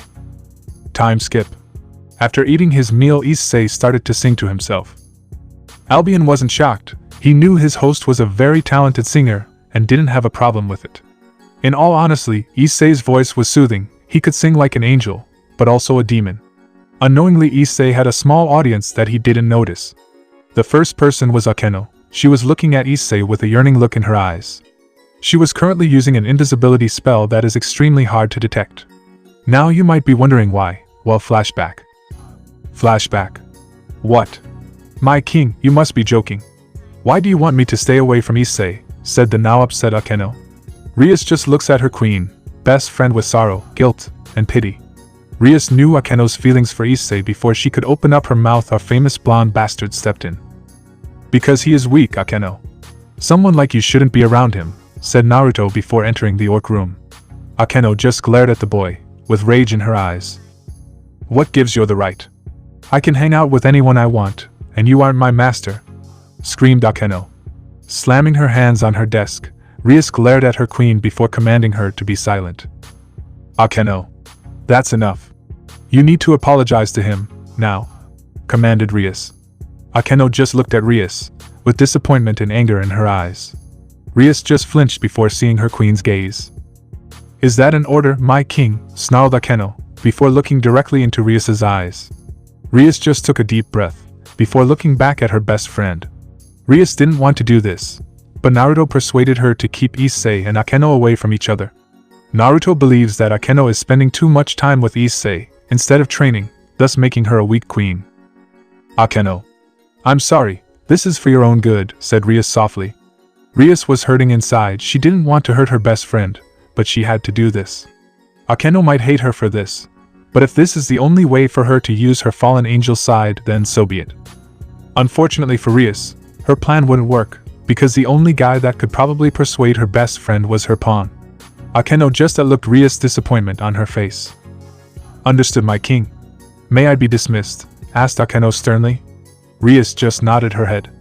Akeno started to march out of the room, before the blonde phoenix stepped in to stop her. "Akeno, once Rias and I get married, you know that you will a part of my peerage, and also my harem," whispered Naruto softly. He didn't want his fiancée to hear him. Akeno just gritted her teeth, before glaring at the piss-stained phoenix with disgust and hate. End of flashback. Akeno POV. Akeno started to cry. All she ever wanted was him, and only him. When she found out that Issei was in love with Rias, and also still has feelings for Rainier, it kind of made her upset. Why didn't he notice her? Was she ugly? Wasn't her chest big? Didn't she not help and comfort him when he was down? Issei, why? Why can't you see that I love you? What do they have that I don't? Thought the fallen devil. Before she could keep drowning in her own sorrow, she sees a blue-haired girl approaching Issei. End of POV. Kurama POV. After getting directions to the school rooftop from a bunch of horny and annoying boys, I finally found my destination. I was thinking about what I should say to the boy. "Hello, Hyodo-san. I just want to apologize for slapping you, and hope we can start over." No. Kuruma, he would never accept that half-ass apology. Still thinking about what she should say to the chestnut-haired boy, she didn't notice that she reached the rooftop door till she hit her head on the door. Rubbing her head, she opens the door to see Issei singing and playing his guitar. End of POV. Issei opened his eyes to see a crying Kuruma holding her hands over her mouth. Issei was happy to see her, but he was also kind of hesitant, slightly turning his head to the other side, before frowning at Kuruma. "May I help you, Mrs. Kurono-san?" said Issei, while grabbing his guitar case and placing the instrument inside. Kuruma slightly frowned when she heard the coldness in Issei's voice. "I just want to apologize. Aika told me everything, and I'm..." Issei just flinched when Kuruma said this, and interrupted her. "I see, are you the only one that knows?" asked Issei. Kuruma just gave the boy in front of her a frown, before nodding her head. "Yes, the whole cafeteria knows," replied Kuruma. Issei slammed his guitar case. He was really frustrated. He was totally fucked. Kuruma kind of flinched a little when seeing Issei's reaction. "Damn it, it wasn't supposed to be like this," shouted Issei. "What's wrong, Issei? This is a good thing now you can." But before Kuruma could finish, Issei interrupted her. No, it isn't. Kuruma, these guys aren't normal, especially their boss," said Issei, with a puzzling look on his face. Kuruma just scoffed. She wasn't scared of a bunch of humans. Kuruma just smirked before trying to comfort Issei. "Don't worry, Issei. If they tried to hurt you, then I promise to protect." "No. Stayed away from them, Kuruma. I'm serious," said Issei sternly. Kuruma hated cowards, and right now Issei acting like one. About to say something, she was cut off by a third voice. "It's no use, partner. I doubt she would listen," said Albion. Kuruma was shocked when she saw a pair of glowing wings pop out of Issei's back. Issei, on the other hand, was losing his shit. "Albion, what the actual fuck? You just reveal us to a human," said Issei. "Relax, partner, the girl in front of you smells like a succubus," said Albion calmly. Issei's eyes were like saucers before he pointed at Kuruma. Kuruma just shrugged, before revealing her heart-shaped tail and her bat wings similar to what devils have. "So, Issei, it seems you aren't human as well. What are you then?" asked Kuruma. Sighing, Issei also revealed his two pairs of bat wings. "Well, I'm a reincarnated devil, and my master is Rias Gremory. And also this generation White Dragon Emperor, replied Issei. Before Kuruma could ask, she was interrupted by a shocked Akeno. Issei, why you're the White Dragon Emperor, said Akeno with surprise on her face. Issei just turns around to smile at the girl that always keeps cheering him on. Hello, Akeno-san. What brings you here? Smiled Issei. Akeno and Kuruma both started to blush when they saw Issei's beautiful smile. Yes, this was the man of their dreams. In the future time skip. At Kouh's cemetery. We see a boy with white hair. He was holding a katana in his right hand, and a bouquet of flowers in his left. He was just looking at the tombstone, looking at the name that was carved on the stone. Hey, it's been a while. I know I looked like shit, but I need to get stronger, so sorry if I'm not dressed appropriately for this matter. I'm sorry that I couldn't visit you sooner. It was just hard to accept both you and my parents are gone. Why did you have to visit that day? Anyway, I wanted to say goodbye. I will be gone for a while, so just wait for me, okay? Kiryu. Without power, you cannot protect anyone, let alone yourself. Issei, Akeno, and Kuruma started to make their way toward the Occult Research Club to talk to Rias, and to find their fellow comrade Kiba Yuto. You see, Issei wanted Kiba to teach him how to use a sword, so he could defend himself instead of relying on others, and also to get stronger for his king. Akeno, on the other hand, was glaring at Kuruma with unfriendly intentions. At first, she just wanted to strike a bolt of lightning down from the heavens to strike down this bitch. How dare she slap her beloved Issei, especially off of a false accusation. Kuruma, on the other hand, was thinking about the chestnut-hair boy in front of her. How could he forgive me so easily? Not only did I accuse him of being a pervert, but I also slapped him across the face, and I didn't even allow him to explain himself. How can I be so blind? The only thing I could see in his blue eyes are compassion, kindness, and love, thought Kuruma before looking at Issei. Issei sees the brunette looking at him, and just gave Kuruma a warm smile, letting her know that everything is fine. Kuruma became flustered when Issei caught her staring at him. Not wanting to keep her eyes glued on the boy next to her, she turns around to face an angry and jealous Akeno glaring at her. Before Kuruma could ask the girl beside her why she was glaring at her, she decided to ignore it when she heard Issei greeting someone. Yo? Kiba, how are you? Said Issei awkwardly. You see, Issei and Kiba never really talked much. The only time they communicate with each other is when they are on missions. Kuruma and Akeno just stared at the two boys, waiting to see what would happen.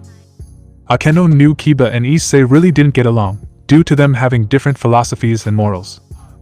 Issei believed that you should always do what is right, and protect anyone in need. On the other hand, Kiba only cared about Rias' safety, nothing more, nothing less. And due to this, the two boys started to dislike each other. Raising an eyebrow, Kiba started to look at Issei. He was already irritated about having to guard the orc, while his master and Naruto started to discuss private things. He didn't like the boy in front of him, not one bit. He was naive, weak, and a pervert. He didn't know why his master keeps this dead weight around. What is it, Hyoudou? I'm kind of busy right now, so if you don't have anything important to say then leave me alone, said Kiba with a slight frown on his face. Swallowing up his pride, he started to ask his classmate a favor. Kiba, look. I know you don't like me, and I sure the fuck don't like you.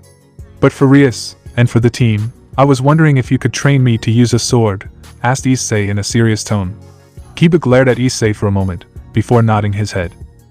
Fine, but only on one condition. You do what I say without any complaints, got it, Hyoudou? Said Kiba with authority in his voice. Yes, understood, said Issei with a serious look on his face. Turning his head to the other side of Issei, Kiba saw Akeno and Kuruma, and they were with Issei. Looking at Kuruma, he received a friendly smile from her. Facing his queen, and wondering why the new student, human, was with them, Akeno just raised her hand to silence Kiba, before explaining. It would be best to explain this over tea. Plus I think Rias would want to know another supernatural being is in her territory, stated Akeno. Kiba just looked back at Kuruma, before looking back at his queen before nodding his head.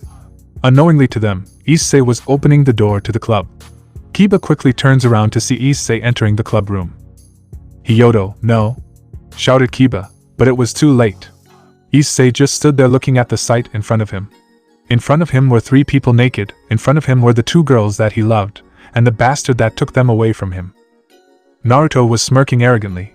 Reiner was annoyed and disgusted when seeing Issei, and Rias was embarrassed, but she also felt guilt. Stepping back towards the door, Issei started to cry. Quickly walking towards her pawn, she got both surprised looks from Naruto and Rainier. Rias was crying, but why? This is what she wanted, right? Issei. Please wait, it's not what you think, cried out Rias. Issei just wiped the tears from his eyes, before letting his bangs cover his face. No, he was done crying, he was done being a joke. He didn't know why he felt betrayed, they weren't going out, and he was just a lowly pawn. He was nothing special. Just a pawn, someone that can be replaced, someone that isn't important. Akeno and Kuruma gasped, seeing both Rias, Rainier, and Naruto naked. Akeno looked at her king with disappointment and disgust, before going towards Issei and trying to comfort him. Kuruma just glared at Naruto, with disgust and hate. Naruto just glared back at Kuruma, before saying something that shocked everyone in the room, something you should never call a girl. What are you looking at, bitch? You finally come to ditch this loser to be with a real man. Of course you have, because you're just a slut. Hell, if you apologize for slapping me, I might let you have a turn next, smiled Naruto. Why you bastard? How dare you, said Kuruma before getting interrupted by Naruto. Don't play stupid with me, bitch. Do you think that I didn't know about you? I know you're the whore from Yokai Academy. I heard rumors in the underworld that you fucked every guy in your entire school, while you really are just a slut, chuckled Naruto, even getting Rainier to laugh along with him. Kuruma started to cry.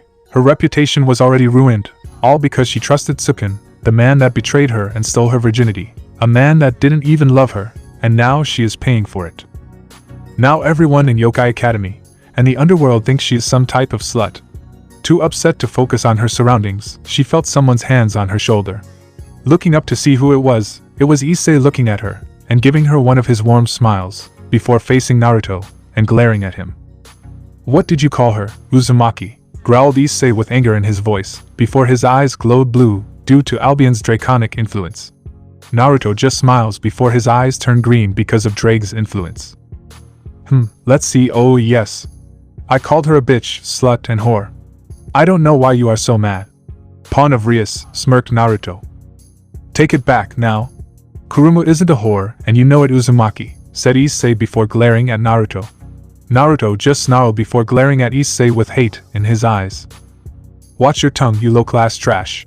How dare you try to command your betters, shouted the enraged phoenix. I said. No, shouted Issei. Rainier just scoffed, but smiled when she had the perfect idea that will shut Issei up for good. It seems like you two really hate each other, so I have an idea. What if you two challenged each other to a duel, suggested Rainier. Okay, but if I beat this pineapple piss-stained bastard, I want him to apologize to Kuruma, snarled Issei. Naruto just glared at Issei, already wanting to silence the low-class devil once and for all. Kuruma just looked at Issei, with tears in her eyes. Why is he going so far from me? I have been so rude towards him, and even trying to push him away, but he still fights for me, thought Kuruma, and looking at the boy that she couldn't get out of her head. Kuruma's chest started to feel tight, and her face started to feel warm. No understanding, she asked the boy in front of her why he was doing all this. Why are you doing this? I have been so mean to you, so why are you being so nice to me? Why do you care so much? Asked Kuruma. Issei just looked at the girl in front of him, before answering her. Because every time I stare into those beautiful amethyst eyes of yours, I only see pain. The pain of betrayal and loneliness, an emptiness that can't be filled, only leaving a gaping hole in your chest. It's so familiar that it's scary. For the first time, I met someone that understands my pain, said Issei, before staring into Kuruma's eyes with a longing look. Kuruma started to blush when Issei was staring at her, with so much love, compassion, and a hint of lust. This made Akeno jealous, but to the shock of everyone, Rias started to twitch a little, and tiny red lighting bolts started to flicker around her body, before looking back at Kuruma with anger in her bluish-green eyes. But why? She was literally giving Naruto a blowjob a few minutes ago. Naruto was pissed off, not only that this low-class devil have Akeno and Kuruma around his thumbs, but now Rias is falling for him, his own damn fiancé, for Mao's sake. Clenching his fist, he started to come up with the perfect idea. Smirking, he started to face Issei before looking at him. Fine, but if I win, I want Rias to trade you to a different peerage, but that's not all, I also want you to stop talking to Akeno forever, stated Naruto. Akeno's eyes widen. Before looking at Issei with worry in her purple eyes, she wanted him to refuse. She wants him to forget about Kurumu and Rias and just care about her. She couldn't be separated from him, she yearned for him, and she didn't want to be with the Red Dragon Phoenix. Issei sees the concern in Akeno's eyes, and started to walk towards her and grabbing both of her hands, before interweaving his with hers. "Everything will be okay, I promise Akeno-senpai," said Issei with a warm smile on his face. Blushing seeing her crush's cute smile, Akeno was unconsciously licking her lips, already wanting to take the pawn right here and now. Kurumu observed Issei and Akeno, before she started to frown. Why is he so close to her? Are they dating? Wait. Why do I care? Why do I feel so jealous when seeing him holding another girl's hand? Am I really falling for him? Thought Kuruma. But before she could dwell on the thoughts in her head, she stopped when the room got hotter. Everyone saw Naruto looking at Issei with pure hate in his cerulean eyes. Enough. Get your filthy hands off of her. You low-class trash, said the now furious Naruto. Issei just raised an eyebrow, before glaring at Naruto. Issei and Akeno started to squeeze each other's hands and tried to comfort each other. Akeno doesn't belong to you, and you aren't my master, you fried chicken bastard. Naruto was about to form a fireball in his hand, before Rias started to flare her aura. Enough, no one is fighting anyone, and Naruto, I already agreed with you. I think it would be best for everyone that Issei should leave my peerage. What? Why? Shouted with anger in his voice. Rias frowned, before answering Issei's question. Because I feel like I'm holding you back. Issei, you have so much hidden potential, and I think it would be best for you to serve someone stronger, so I contact one of the Maos, Sarah Fall Leviathan-sama, and she agreed to do the trade. Naruto started to smirk, too bad he couldn't put this piece of shit in his place. Issei lifted his head up, before glaring at both heirs, but especially Naruto. Naruto, I challenge you to a duel, right? Fucking. Now. Shouted Issei, before his eyes started to glow blue again. Naruto just glared back and accepted Issei's challenge. Yes, let's finish this, once and for all, snarled Naruto. Time skip. In the underworld we see Issei and Naruto glaring at each other on the other side of the arena. Rias just looked at both of them, before explaining the rules. This will be a 1v1 battle, with no sacred gears. Magic and weapons can be used in this duel, explained Rias. The two boys started to glare at each other. Naruto started to get into a fighting position. On the other hand, Issei started to get into a fighting position that Koneko taught him.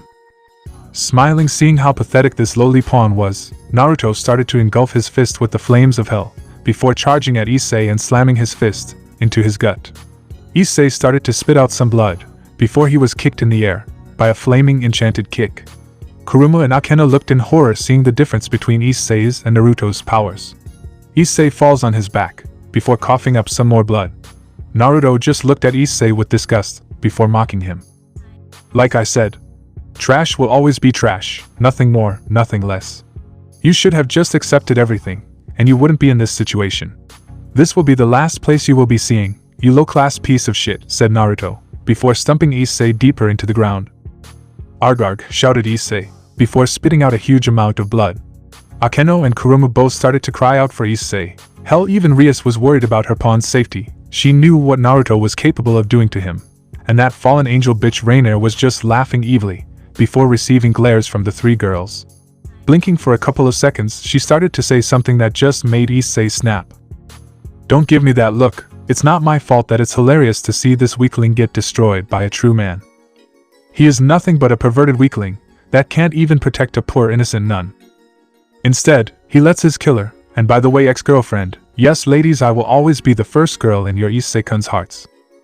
But it must really sucks to see your master that you love so much get fucked by the guy you hate. Only if he wasn't so weak, he wouldn't be in this situation, giggled Rainer evilly.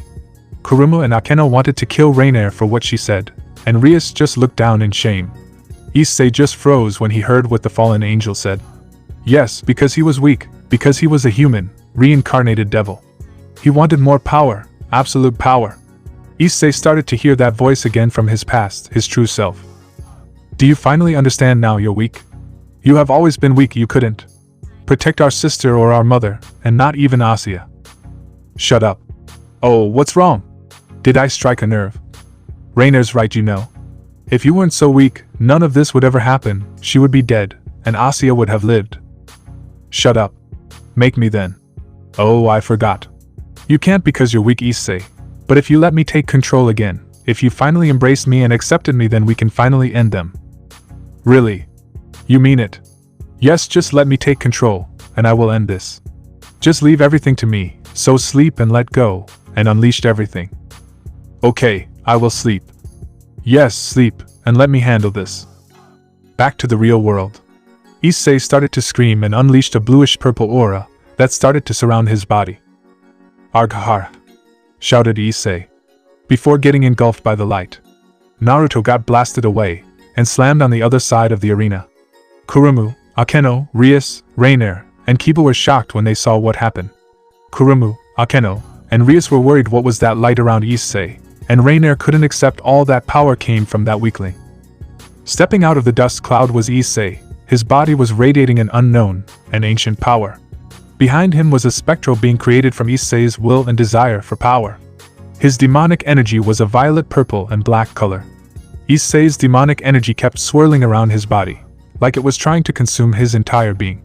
Lifting his head up, now revealing his now glowing red eyes.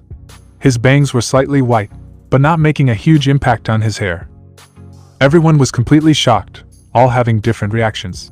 Reiner was shaking in her boots, not from fear, but from how much raw power Issei was releasing. Her legs felt wobbly, and her face started to turn red, and fluids from her nether areas started to drip down her legs. Ria started to blush, before falling to her knees, already submitting to Issei's raw strength. Akeno's was breathing hard, her lips curved up into a lustful smile when feeling Issei's energy. Kurumi let out a slight moan when feeling Issei's demonic energy.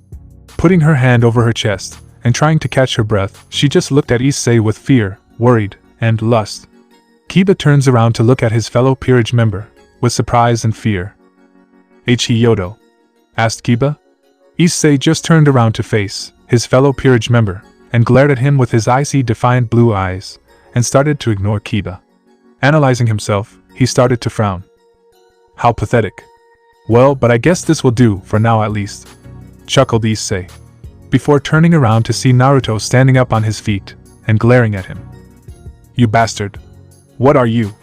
It's no way that you are a low-class devil, your powers are around a low-class high devil, but it's no matter, I should be able to take you down easily, said Naruto before smirking arrogantly. Issei just chuckled darkly, before glaring at Naruto with bloodlust in his eyes. I see now why the other me wants to kill you so badly. You're just a little cocky, arrogant piece of shit, aren't you? But don't worry. Let me show you your place, Phoenix. Let me show you the power of a real devil, said Issei before summoning a bunch of spectral swords, and commanding them to distract Naruto. Rias and Akeno were shocked. Issei was using magic, but how? Issei, he is able to use magic, but how is that possible, said Rias. Reiner just looked at Rias, with a confused look on her face. What do you mean? It's pretty normal to see a devil use magic, scoffed Reiner. Akeno just glared at her fellow Fallen before explaining why they were so surprised. If you must know, Fallen, Issei-kun magic reserves are really low, even by human standards, explained Akeno. Reiner decided to ignore the way how Akeno addressed her, and just kept watching the fight. Naruto just kept dodging the spectral swords, and summoning a sword made out of the fire before rushing at Issei. Issei just stood there, before getting into a stance. Naruto just smirked, before trying to cut Issei's arm off. The three girls were shouting for Issei to move, but he just ignored them. Naruto started to send flurries of sword slashes, trying to cut off Issei's arm. Already coating his arm with demonic energy, Issei started to bat away all Naruto's attacks. Royal Guard, said Issei, before pulling back the palm of his hand and slamming into Naruto's stomach, before shouting something else.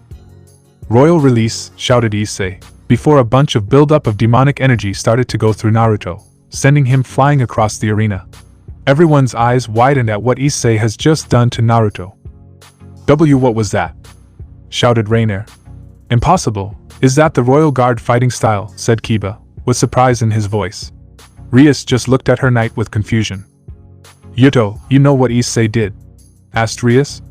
Nodding his head, he started to explain to his master the technique that his comrade just did. Yes, that technique is called Royal Guard. It's a fighting style that focused on perfectly blocking and countering your enemies. But not everyone can just use this technique. The user must have complete mastery over their demonic energy and have amazing reaction time, explained Kiba.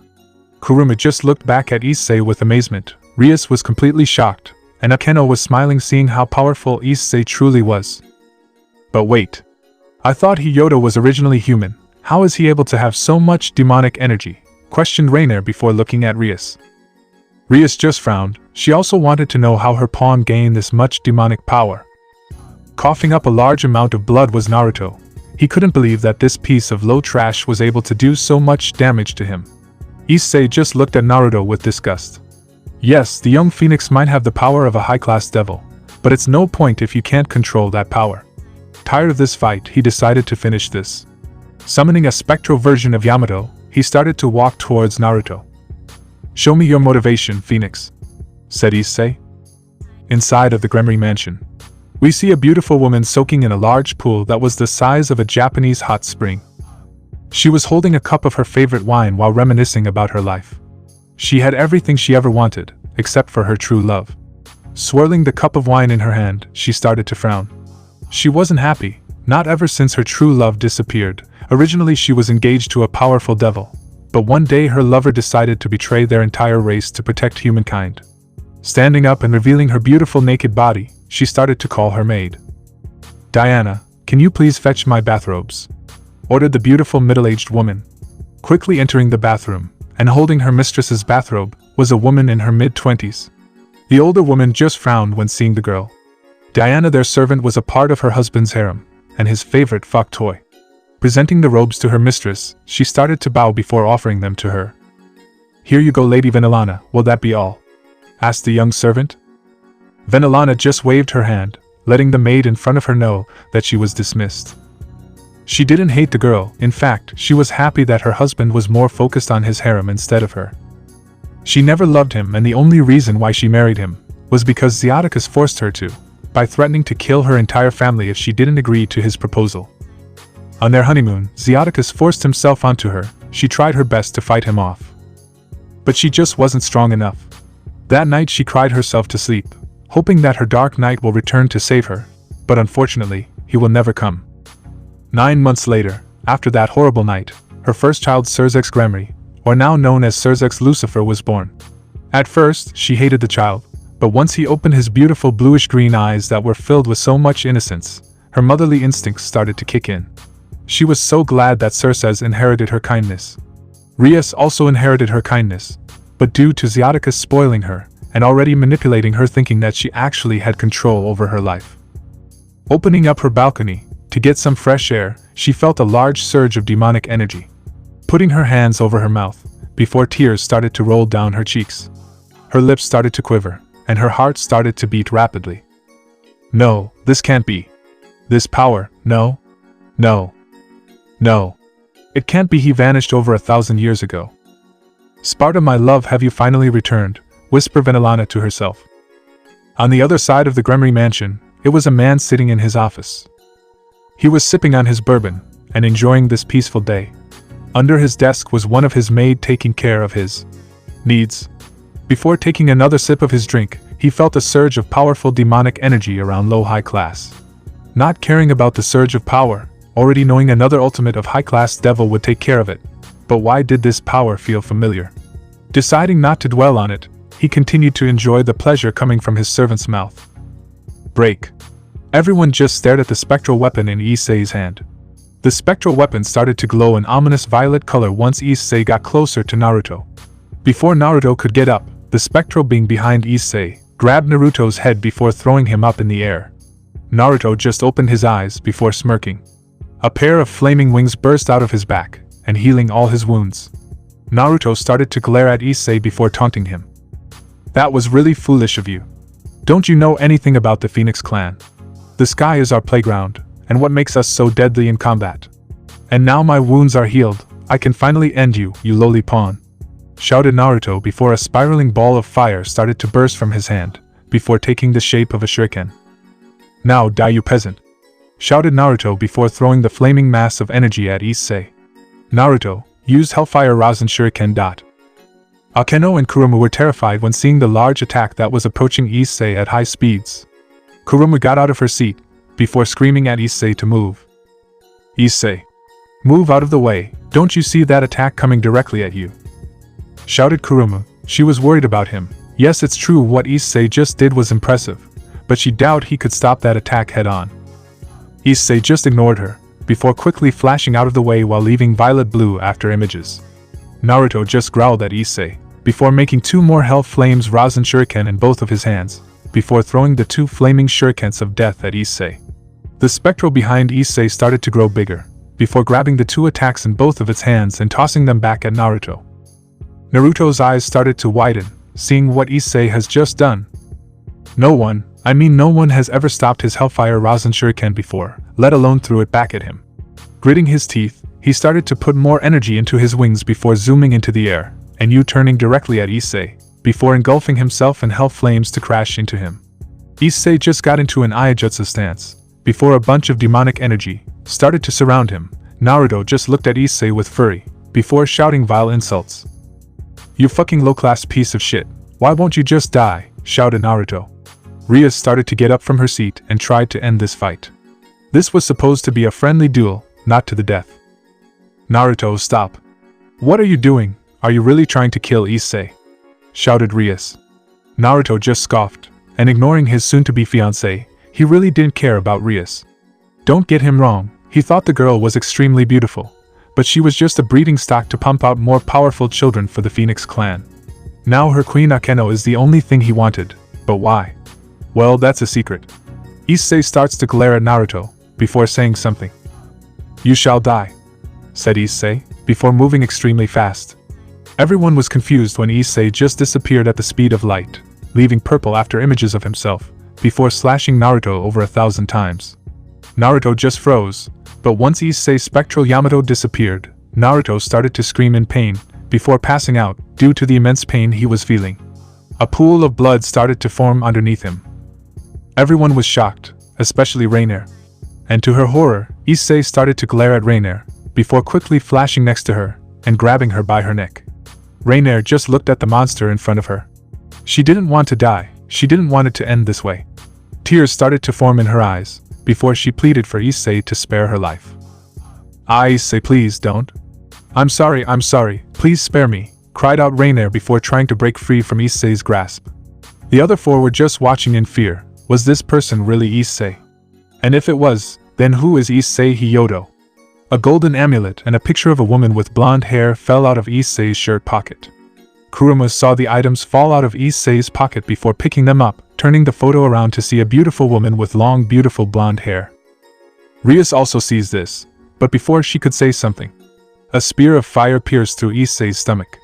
Issei just turned around, his red eyes staring to glare at the one that was stopping his revenge. Naruto was smirking evilly, before pushing the spear deeper into Issei. A small grunt came from Issei, before he started coughing up some blood. Kuruma and Akeno both screamed out Issei's name. "Issei, no!" shouted Kuruma. The 2 started to burst into tears before glaring at the phoenix. Kuruma started to transform into her succubus form, and her nails started to grow longer. Akeno started to charge up her holy lightning. Akeno didn't care about the consequences of killing a high-class devil. If she had to disobey her master and killed this bastard, then so be it. But before they could do anything, Issei stopped them. "Akeno, Kuruma, please stop, this is my battle," said Issei before a dark twisted smile started to appear on his face. This smile freaked everyone out, including the young phoenix. Issei started to look up at the sky. Confused, Naruto also started to look up as well, and to his horror, there were hundreds of magical summoned swords underneath Naruto, ready for their summoner to command them to pierce their target. Feeling Issei's palm slammed into his gut again, Issei started to release his demonic energy before saying the magical words. "Royal release," said Issei before using the stored-up demonic energy that he accumulated to push back Naruto. A massive force slammed into Naruto before sending him back to the arena. Naruto quickly tried to stand up, but it was too late. "I will kill you, Hyoudou. I'm going to fucking slaughter you," said Naruto before getting cut off by Issei. "You talk too much, shut up and die," said Issei with a serious look on his face. To everyone's horror, Issei just puts his right hand up in the air, before quickly putting it back down. Hundreds of summoned swords started to rain down from the sky. "Summoned swords," said Issei, before hundreds of swords started to pierce through Naruto's flesh, and all you can hear were blood-curdling screams coming from the young phoenix. Arghar! Arghar! Screamed out Naruto. A dark smile started to appear on Issei's face again, before chuckling darkly. Everyone just took a couple of steps back away from Issei. Akeno and Kurumu were both shocked and scared. This wasn't the boy that they had fallen in love with. Issei just turned around to face them. His eyes were still glowing, and the twisted smile never left his face. He wasn't done yet. He wanted to destroy everything, but before he could, a dark ball of destruction slammed into him and knocked him out. Teleported next to Issei were the three Satans and the fallen angel governor, Azazel. Sursex ordered a group of his men to surround Issei, before saying one thing to the four people in front of him. What happened? Speak now. Laying in a hospital bed, and all chained up, was none other than Issei Hyoudou. Sitting in a chair next to him was Kurumu. She was soundly asleep, and holding onto Issei's right hand, which was restrained to the rails of a hospital bed. She never left the boy's side, not for 1 second. Issei's eyelids started to flicker, before opening up his eyes only to see that he was in some type of hospital. Lifting his head up, he realizes that he was bound to the bed that he was laying in. Struggling. What's going on? Why can't I move? Asked Issei. Hearing someone mumbling next to him, he turns his head to see a sleeping Kurumu holding his right hand. Slightly blushing from the contact, he realized that he forgot about the events from yesterday. Right now, the only thing that was important to him was the girl that was soundly sleeping beside him. Yes, he knew that she had no interest in him, but hey, can he at least daydream about her? Fortunately for our hero, Kurumu has started to fall in love with Issei, slowly, but surely. Swoosh. Issei turned his head to face the now open door. In front of the door was Akeno holding 3 bentos and 3 cups of coffee. Akeno started to cry when she saw Issei was up. Quickly putting the food on the table, she gave Issei a hug and pressed her breast against his face, and causing Issei to blush like a tomato. He could smell the scents of lavender and vanilla coming from Akeno's hair and body. Oh, thank the mouse. Issei, you're awake, cried out Akeno before planting her face into Issei's chest. She was so worried, especially now. Issei started to stroke her beautiful long raven hair and let her know everything is okay. I know, I'm sorry. I wasn't myself. That's the side that I didn't want anyone to see. I'm sorry that I worried you, Akeno, said Issei with a sad smile on his face. Akeno started lifting her head up from his chest. Her eyes were red and puffy, and she started to glare at Issei. Issei was kind of startled when she saw Akeno's serious expression. Issei, let's run away. Let's leave the supernatural life behind, just you and me.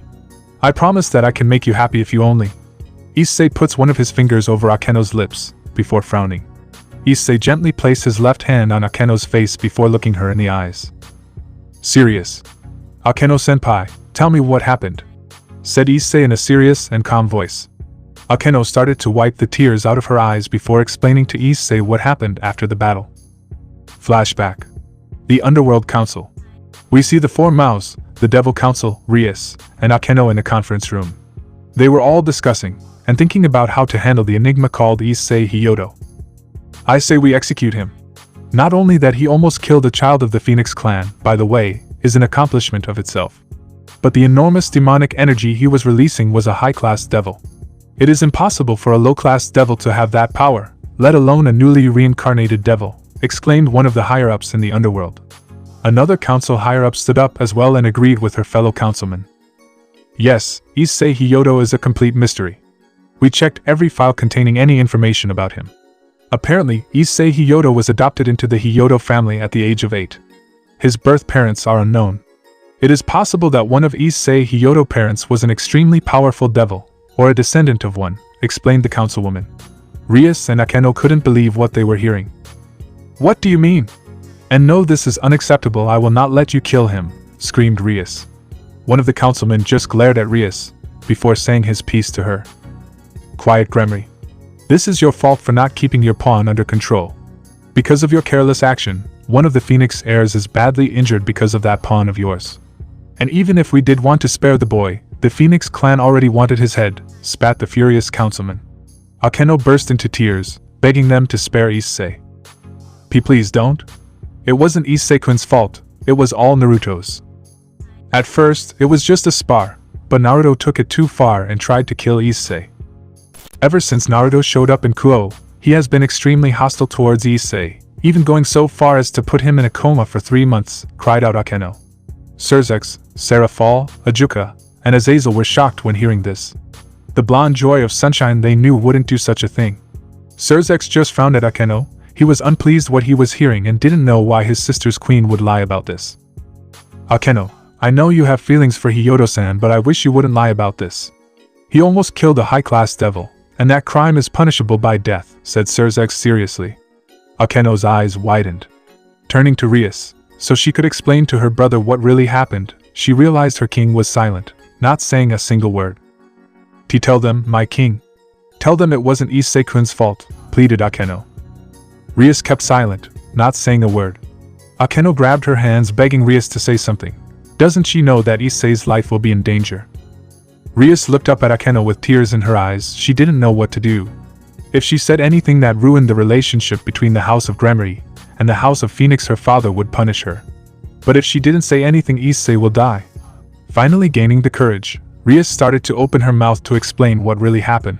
But before she could, Rainier decided to open up her big mouth. Of course Naruto didn't start it. It was all Issei's fault. He is the one that challenged Naruto first. So don't you lie, you fucking half-breed bitch, shouted Rainier before pointing at Akeno.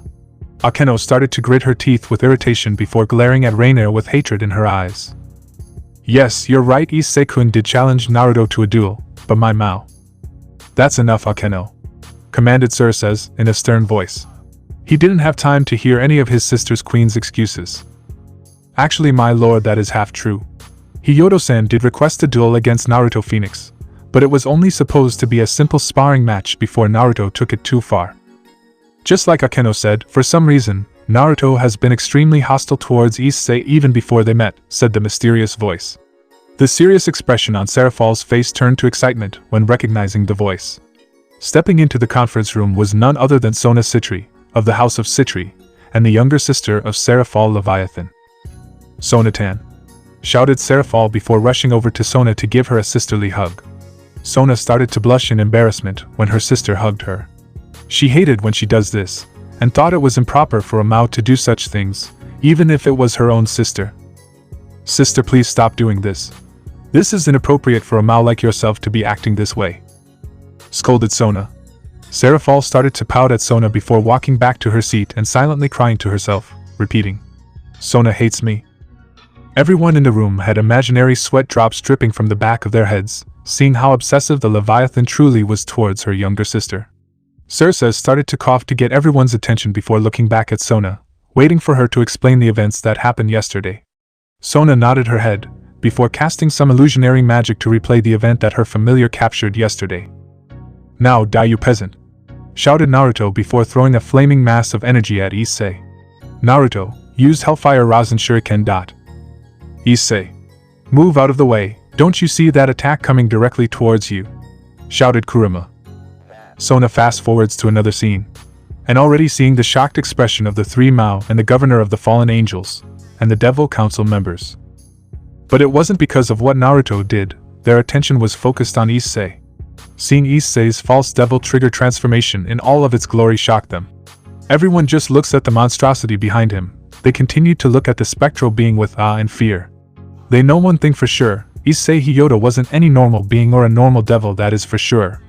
The next scene was the last straw for the council members.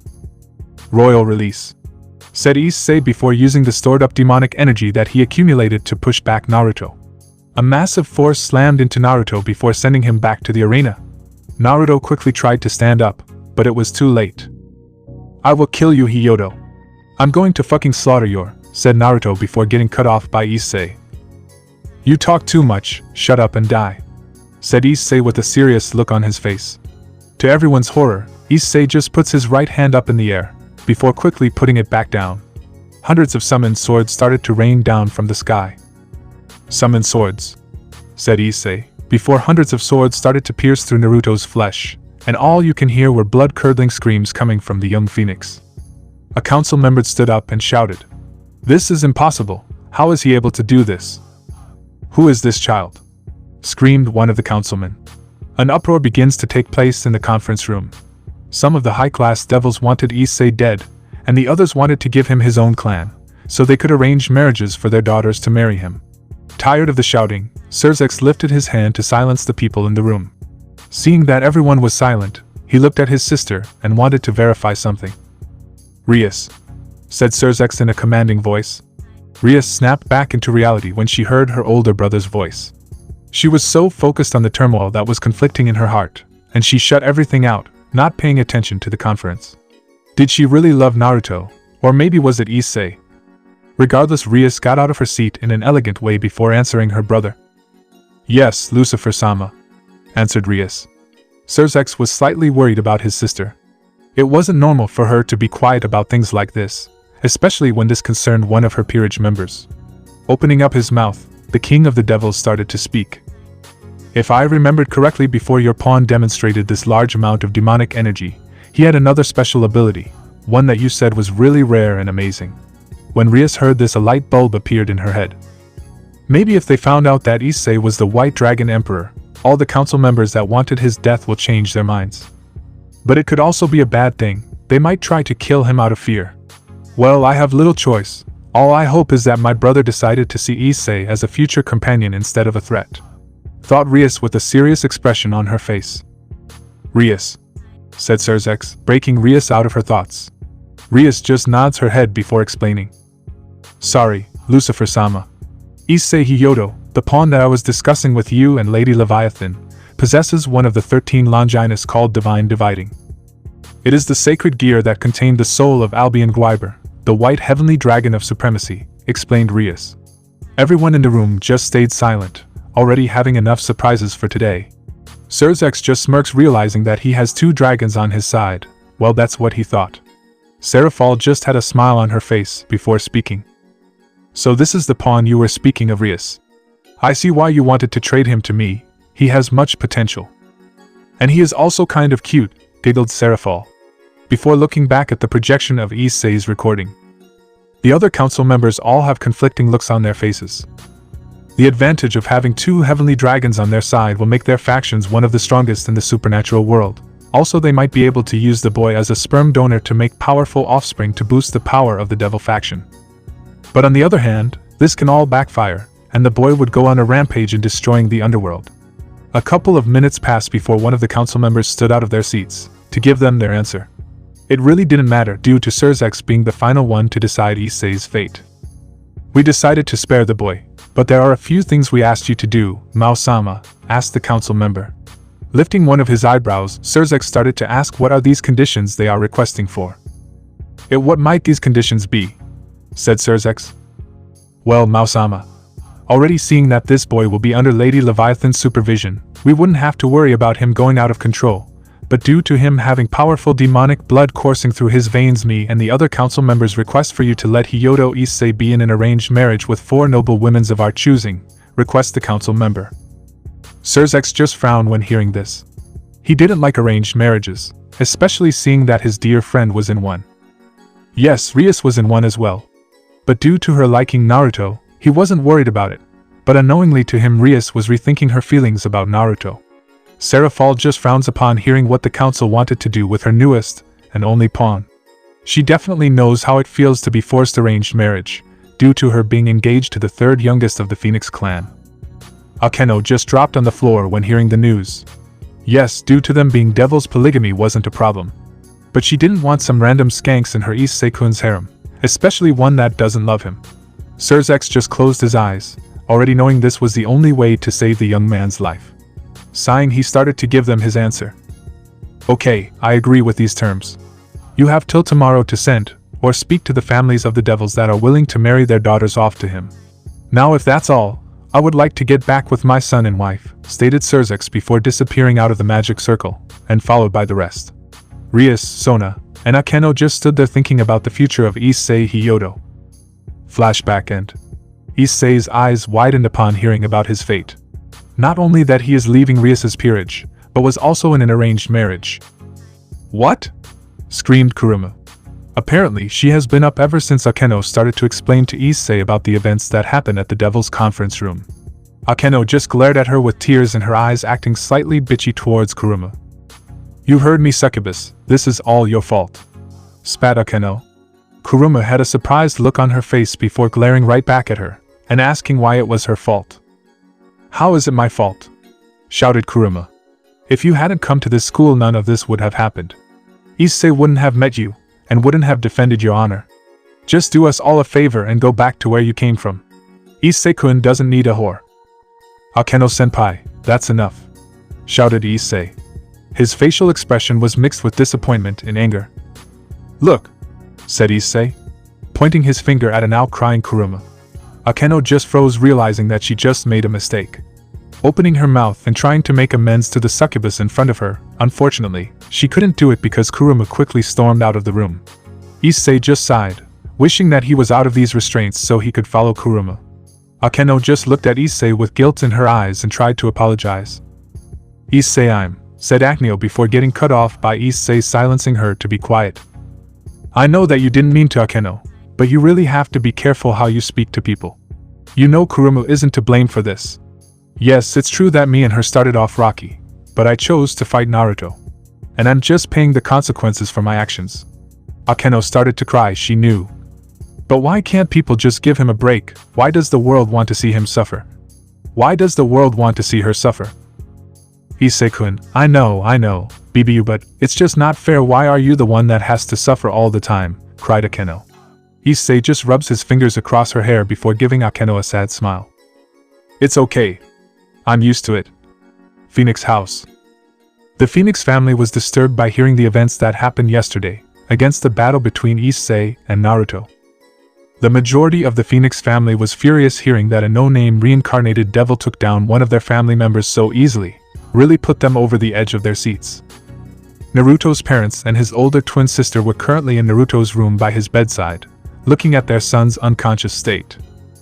A woman with red hair and violet blue eyes was currently holding the hand of her unconscious son. She was extremely furious, and it seems she has been crying.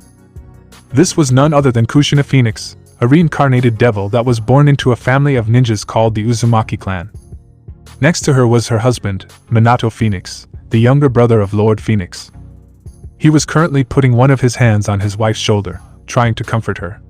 Next to them was a pissed-off redhead girl that looked similar to her mother, and apparently didn't inherit the Phoenix clan dominant genes, telling by her appearance. She had long red fiery hair similar to her mother, and ruby red eyes. This girl's name was Agneya Phoenix, the older twin sister of Naruto Phoenix. Clenching her fist, Agneya storms out the door to find out who did this to her younger brother. Walking down to the living room, Agneya sees the battle between Issei and Naruto. Apparently, her uncle, Lord Phoenix, requested a copy of the recording that had captured the events from yesterday. Wanting to see the bastard that dared put her brother in this state. Taking a seat next to Revel, she begins to watch the events from yesterday. After watching the recording, everyone had different expressions on their faces. The first one stated his complaint was none other than Riser Phoenix. "How dare that low-class trash? Does he know who he is messing with?" said the now enraged Riser.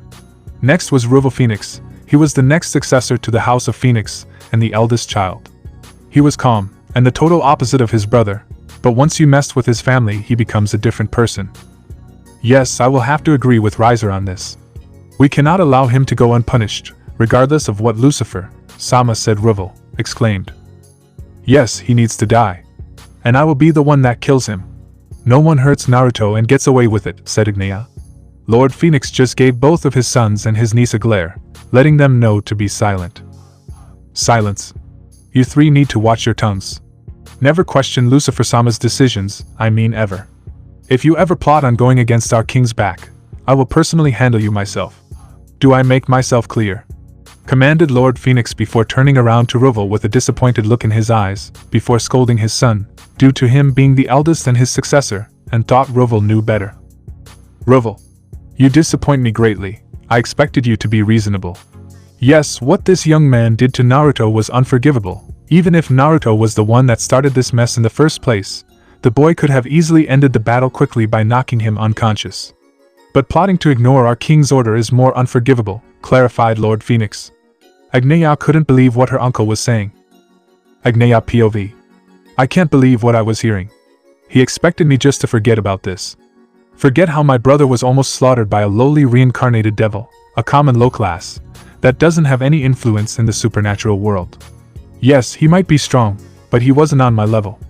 I was fucking Ignia the Crimson Phoenix, one of the most powerful devils ever born in the Phoenix clan. The only reason why Naruto lost was due to him not using Drake. Rias, you devious bitch. You knew Naruto would have killed your pawn if you had let him use Drake's powers. But instead, you protected that useless pawn and caused my brother to be in this state. I thought to myself, already plotting to destroy that bitch and her pawn. Deciding to disobey my uncle and the current Lucifer's commands, I summoned a crimson magic circle with the Phoenix family crest. I scowled at my so-called uncle before teleporting and saying something that I was going to regret at the beginning. But that would later be a blessing. Fuck you. If you want to be a little pussy and hide in your mansion, then do so, but me? Hell no. I'm going to kill that fucking lowly pawn, and slap that bitch Rias around for letting this happen, I said with a snarl on my face, before bursting into a crimson flame and teleporting to the Gremory mansion. End of POV. Lord Phoenix slams his hand on the coffee table before looking at his two sons, with a serious look on his face. You two follow her quickly, shouted Lord Phoenix. Both Rivel and Riser burst into flame and summoning to their own magical circles to teleport to the Gremory house. Closing his eyes, Lord Phoenix starts to sigh, already knowing how much trouble he would be in due to her foolish niece. Sigh. For Mao's sake, this girl will be the destruction of our family, sighed Lord Phoenix. Coming down the staircase were Minato, Kushina, and Lady Phoenix. Lady Phoenix had a worried look on her face. She heard everything that happened said and wanted to watch the video of the battle for herself. Minato and Kushina also wanted to see the battle between their son and Rias' ex-pawn. Lord Phoenix just looks at his brother, wife, and sister-in-law. He knew that they wanted to see the events that occurred between Naruto and the current White Dragon Emperor. So I'm guessing that you three also want to see the events that occurred from yesterday, asked Lord Phoenix. Minato and Kushina both nodded their heads before sitting on a stone for all, across from Lord Phoenix and Lady Phoenix. Replaying the event once more, both the parents of the Red Dragon Emperor were slightly furious, but understand that their son was the cause of all this. But still, this low-class pawn must be punished for his action. Even if Naruto started it, he was a high-class devil and this insult will be not tolerated. Lady Phoenix on the other hand felt sorry for Issei, seeing how much he had to go through just because of her nephew's arrogance. But she also didn't like the fact that he almost killed her nephew, even if it was in self-defense. Minato just stood up and looked at his older brother with a serious look on his face. So brother, how are we going to handle this? Asked Minato. Lord Phoenix just sighed, already wanting this day to be over. Telling by the angry expression on his brother's face, he was quite furious. No, in better words, he was livid. Rubbing his temples, already stressed about the current events that happened yesterday and today.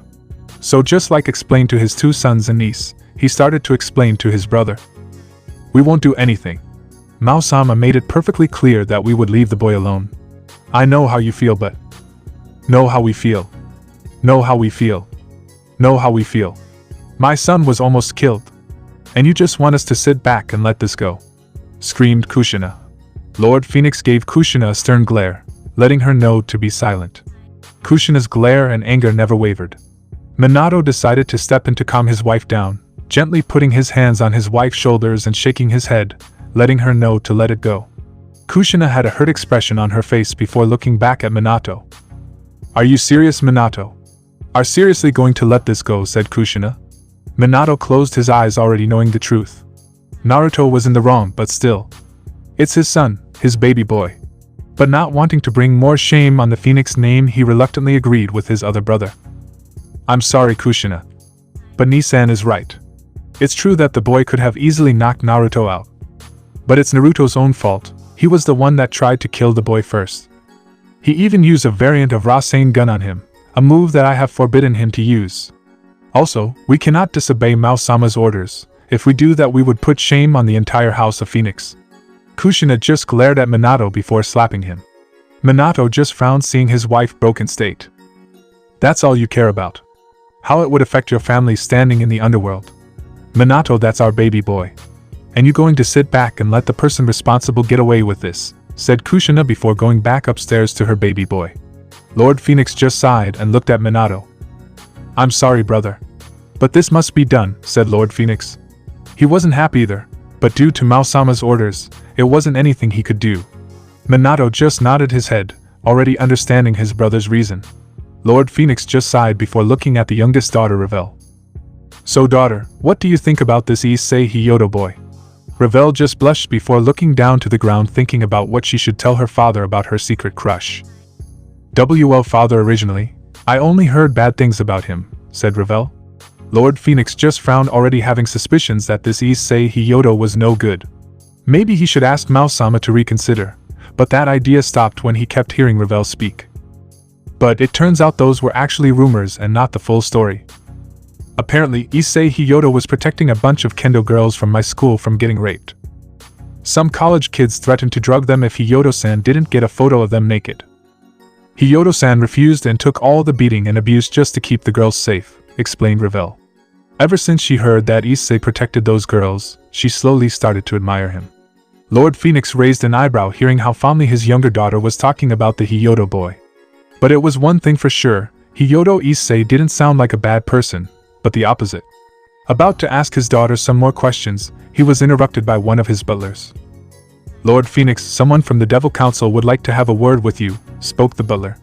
Nodding his head, he started to command his to inform his guests that he will be there in a second. Thanks Finri, show them to the tea room, and let them know I would be with them in a second, commanded Lord Phoenix. Nodding his head, the butler named Finri made his way back to the front door to let their guest in. Looking back at his wife and daughter, he gives both of them a smile before taking his leave to greet his guest. The room was silent for a moment before Lady Phoenix said something. So daughter, it seemed that you are quite fond of this Hyoudou boy, teased Lady Phoenix. Ravel just blushed before putting her hands over her face. Oh, mother, stop! Exclaimed a red face, Ravel. Gremory house. We see Vanillana and Rias drinking a cup of tea, sitting in their fancy living room. Rias felt terrible for trading Issei to Serafal, but she knew this was for the best. Noticing her daughter's gloomy mood, Vanillana started to frown before asking what was on her daughter's mind. What's wrong, my daughter?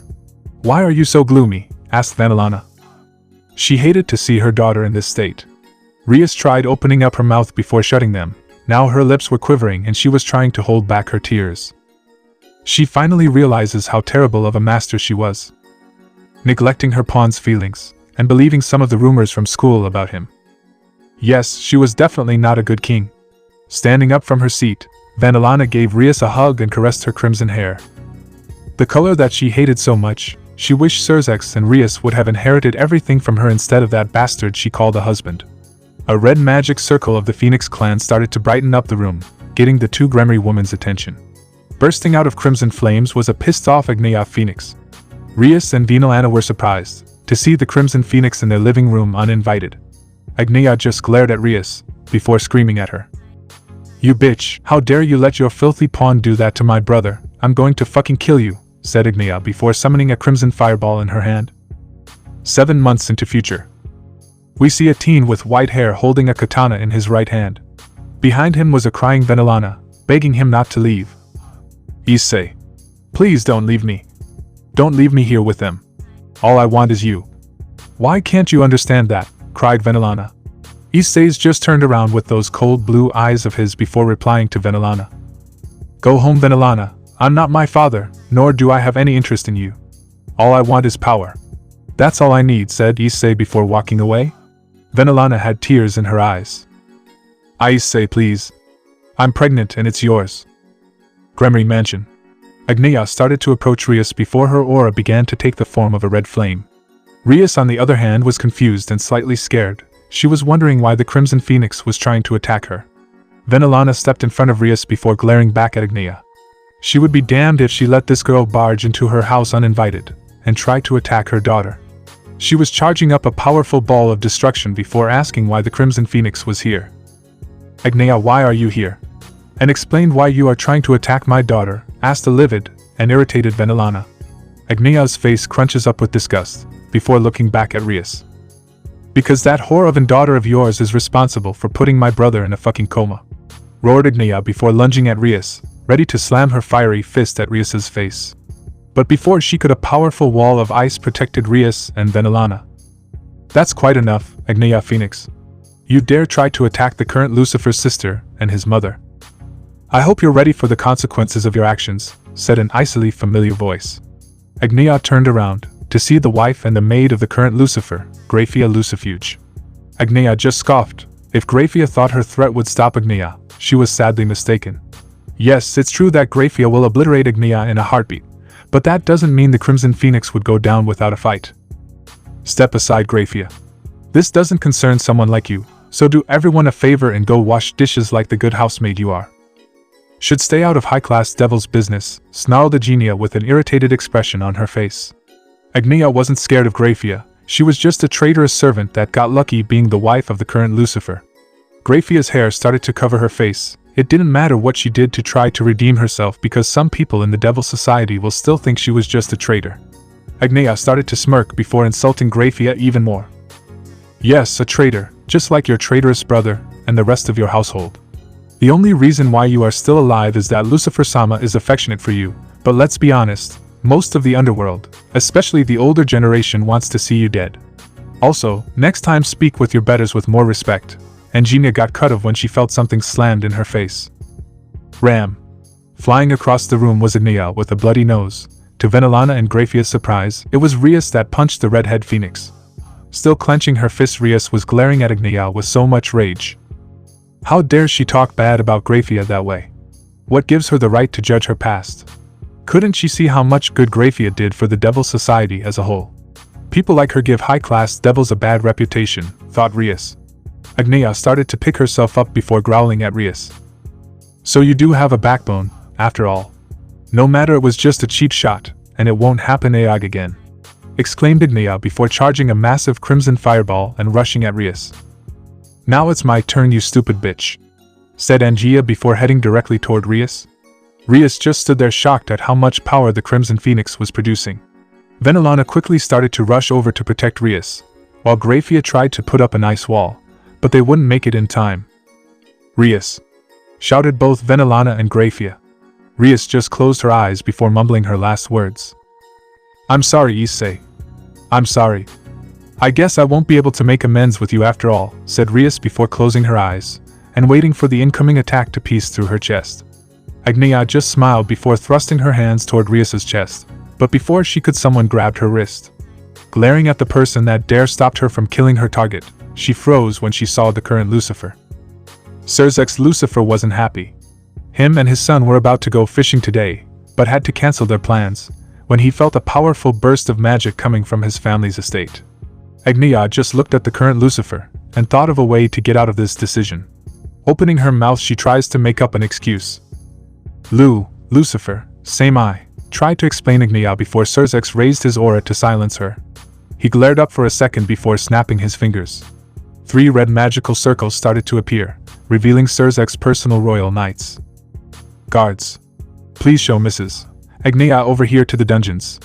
Hopefully, this would give her some time to reflect on her actions, said Surzek. Both guards started to escort Agnia to the dungeons. Agnia tried to protest, but in a red flash, both she and the personal guards was already gone. Surzek just looks back at his wife, sister, and mother. Sigh. Is everyone alright? Asked Surzek with worry in his voice. Venelana started to open up her mouth to ask her son what is going on, but stopped when 2 other phoenix crests started to appear in the room. After the light died down, it revealed Roval Phoenix and Riser Phoenix.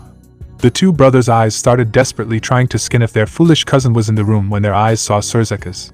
The 2 quickly bowed, showing their respect to the Mao. Sorry for the intrusion, Mao-sama, but we were wondering if our cousin came here, said Roval. Surzek nodded his head before speaking. Yes, she did. Apparently, she thought it was a good idea to try to kill my sister, and said some pretty rude things to Graphia.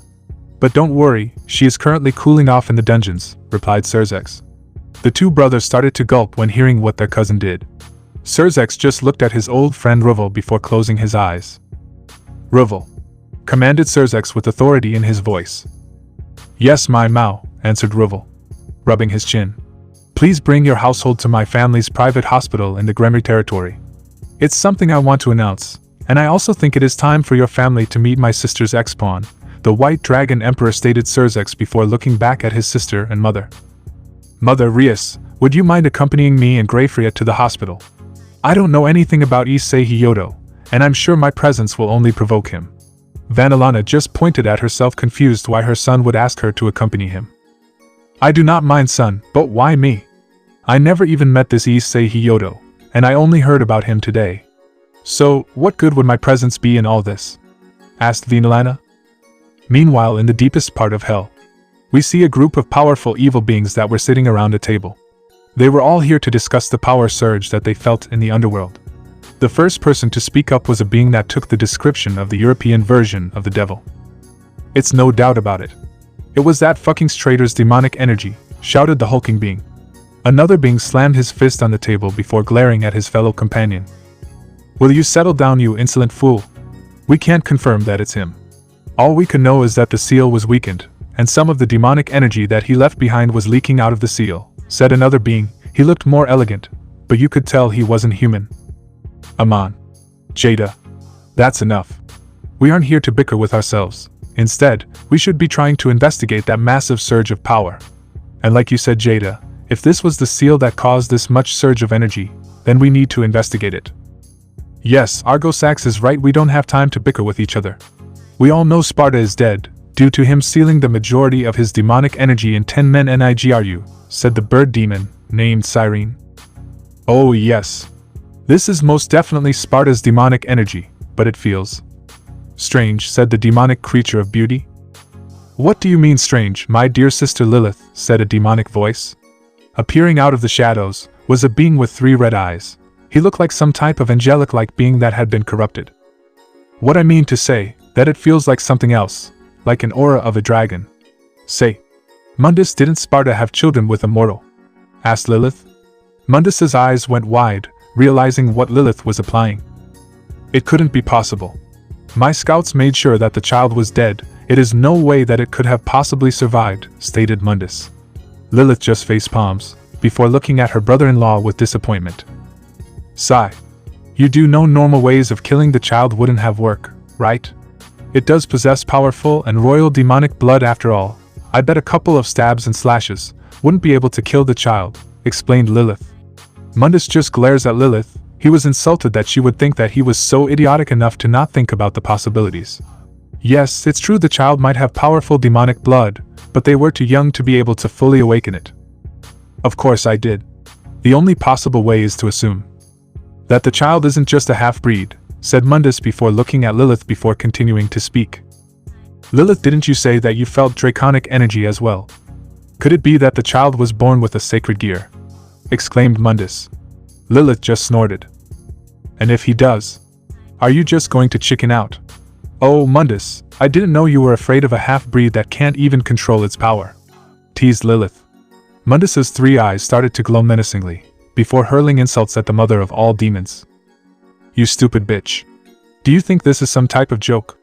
What if the child is alive and possesses one of the evil dragons, like Vitra, or worse, one of the 2 heavenly dragons? It would be difficult to kill him, shouted a pissed-off Mundus. He was tired of Lilith's shit, and how she took everything as a joke.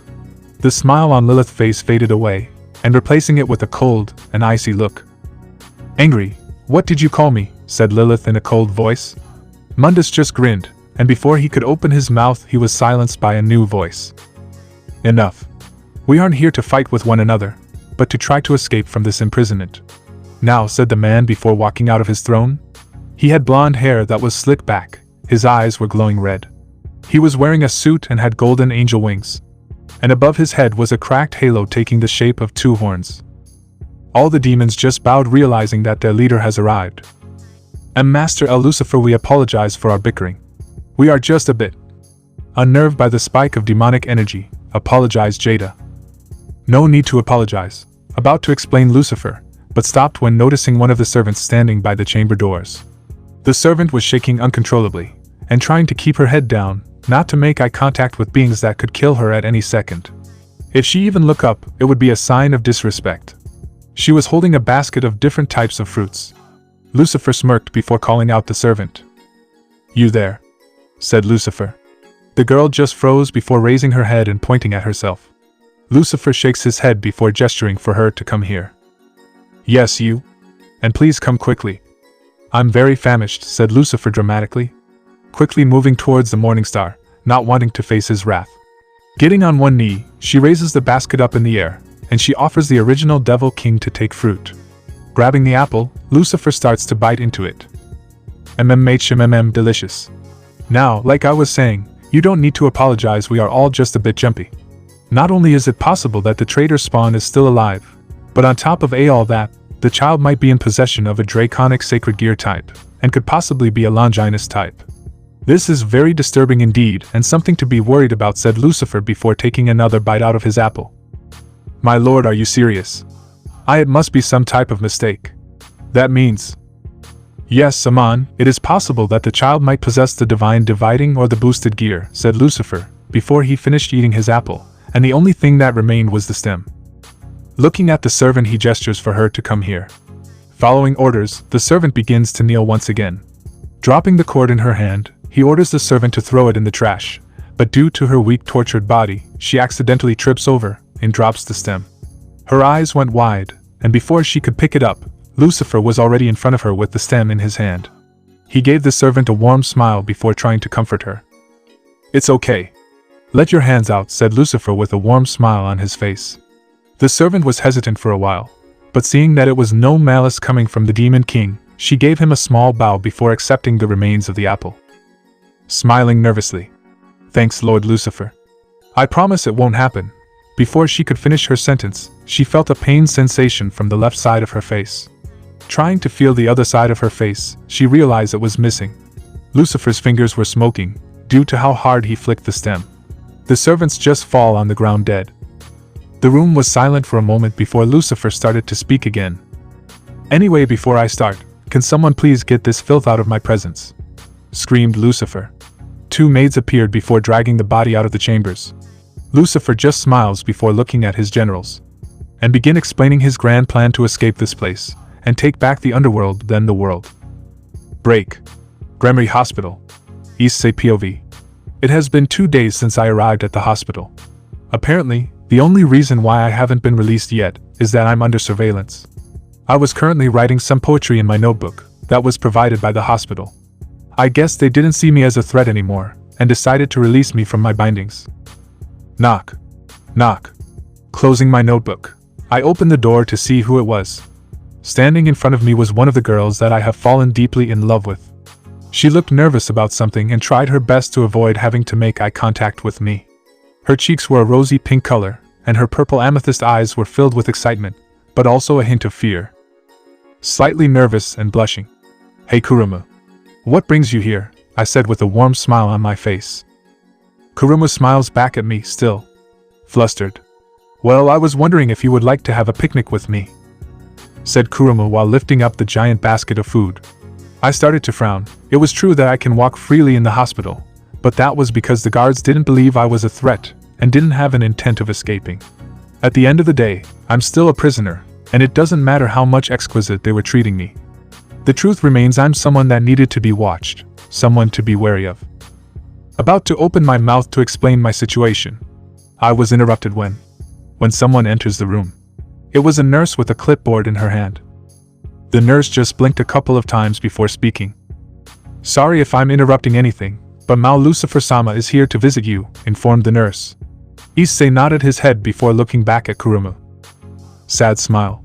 Sorry Kurumu, but can you wait after I'm done seeing what Mao Lucifer needs before we go? I asked. Kurumu smiles while nodding her head. Smiles. Sure, I can wait, but can I accompany you? Asked Kurumu. I just looked at the nurse to confirm to see if it was okay for Kurumu can come with me. Sigh. I don't see why not. Mao Lucifer-sama wasn't very specific with his orders, he only asked me to tell you to come to the visiting center, stated the nurse. I just smiled before offering one of my arms for Kurumu to latch onto. Smiles. Shall we? I said with a smile on my face. Kurumu started to blush before taking one of my arms. Blush. Yes, we shall, said Kurumu before we made our way to the visiting center. Break. End of POV. Issei and Kurumu finally made their way to the hospital visiting room. When arriving, he sees both Akeno and Rias, but he didn't recognize the other 3 people standing next to them. He sees a guy that looks very identical to Rias, but older, and he was extremely masculine.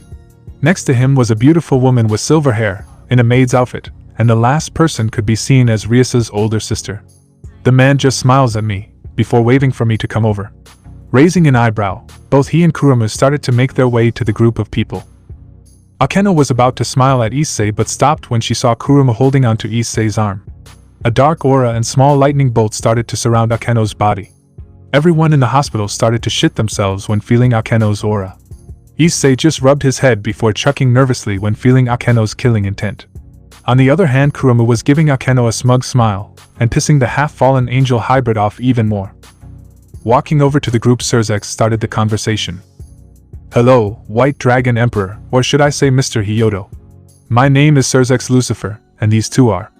Gesturing Graphia and Venelana to introduce themselves. First was Graphia. Bows. "Greet Hyoudou-sama, I am Graphia Lucifuge, it's a pleasure to meet you. I'm one of the maids that serve the Gremory household, but I'm also the queen of Lord Lucifer," said the devil, now named Graphia. Next was a woman with beautiful brown hair and dark purple eyes. She looked like Rias. They could easily even be mistaken as identical twins if their hair and eye color were different.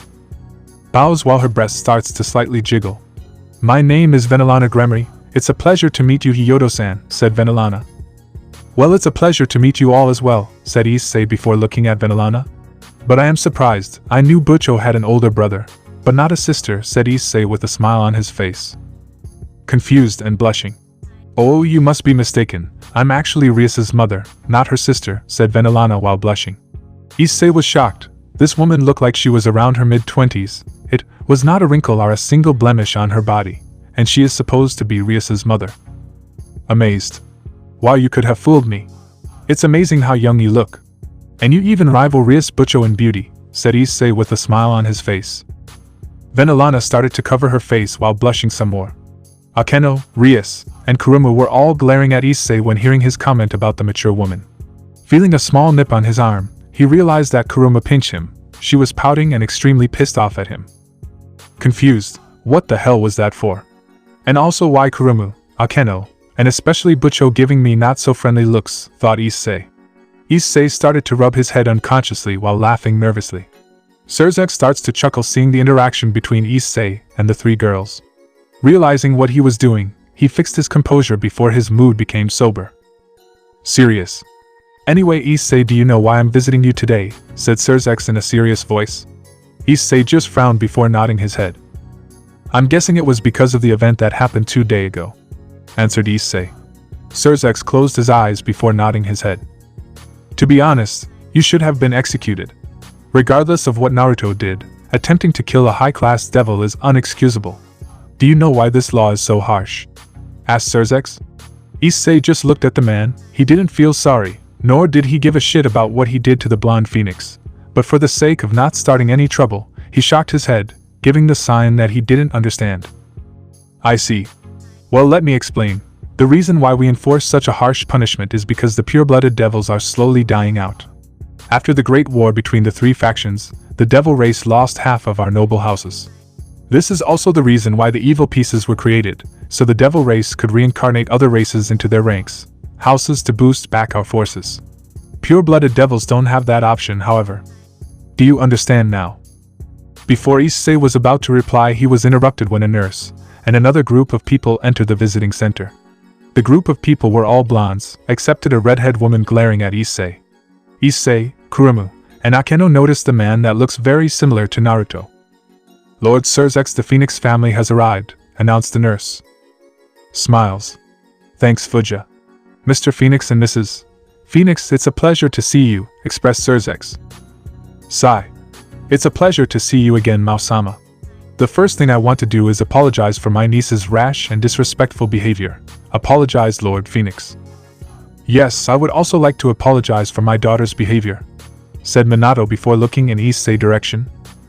"Oh yes, about that," said Surzex while snapping his fingers before a red magic circle appeared revealing 2 royal guards and Agneya Phoenix. Agneya blinked for a couple of moments before taking a good look at her new surroundings. Realized she wasn't in the dungeons anymore, but in the hospital.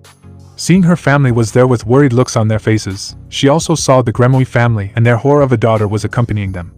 Next was a girl with blue hair that smelled like a succubus, but next to her made every fiber in Agneya's body boil.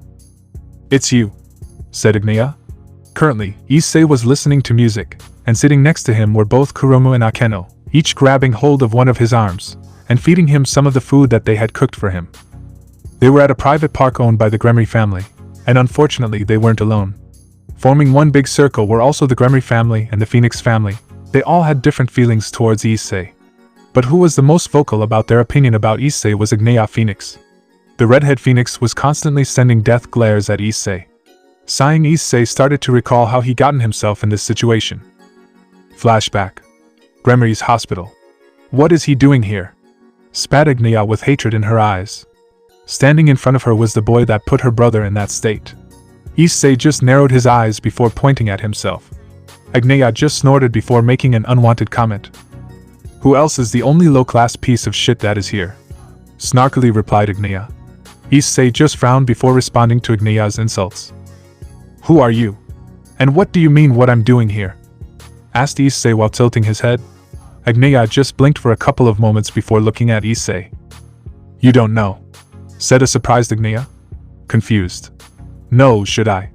Said Issei nonchalantly, while lifting an eyebrow. Everyone in the room felt the entire hospital heat up, and before Agnea could do something idiotic, she felt a fist crash into her head.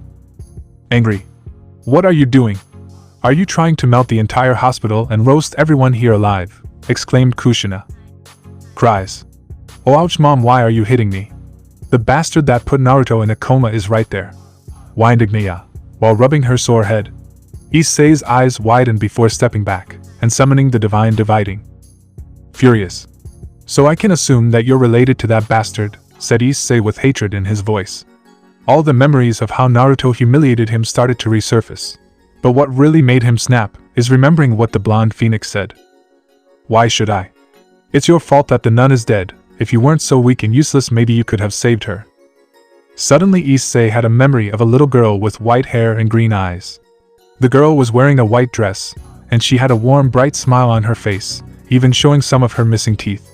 The girl looked like she was around 6 or 7. Issei falls down before clenching his head.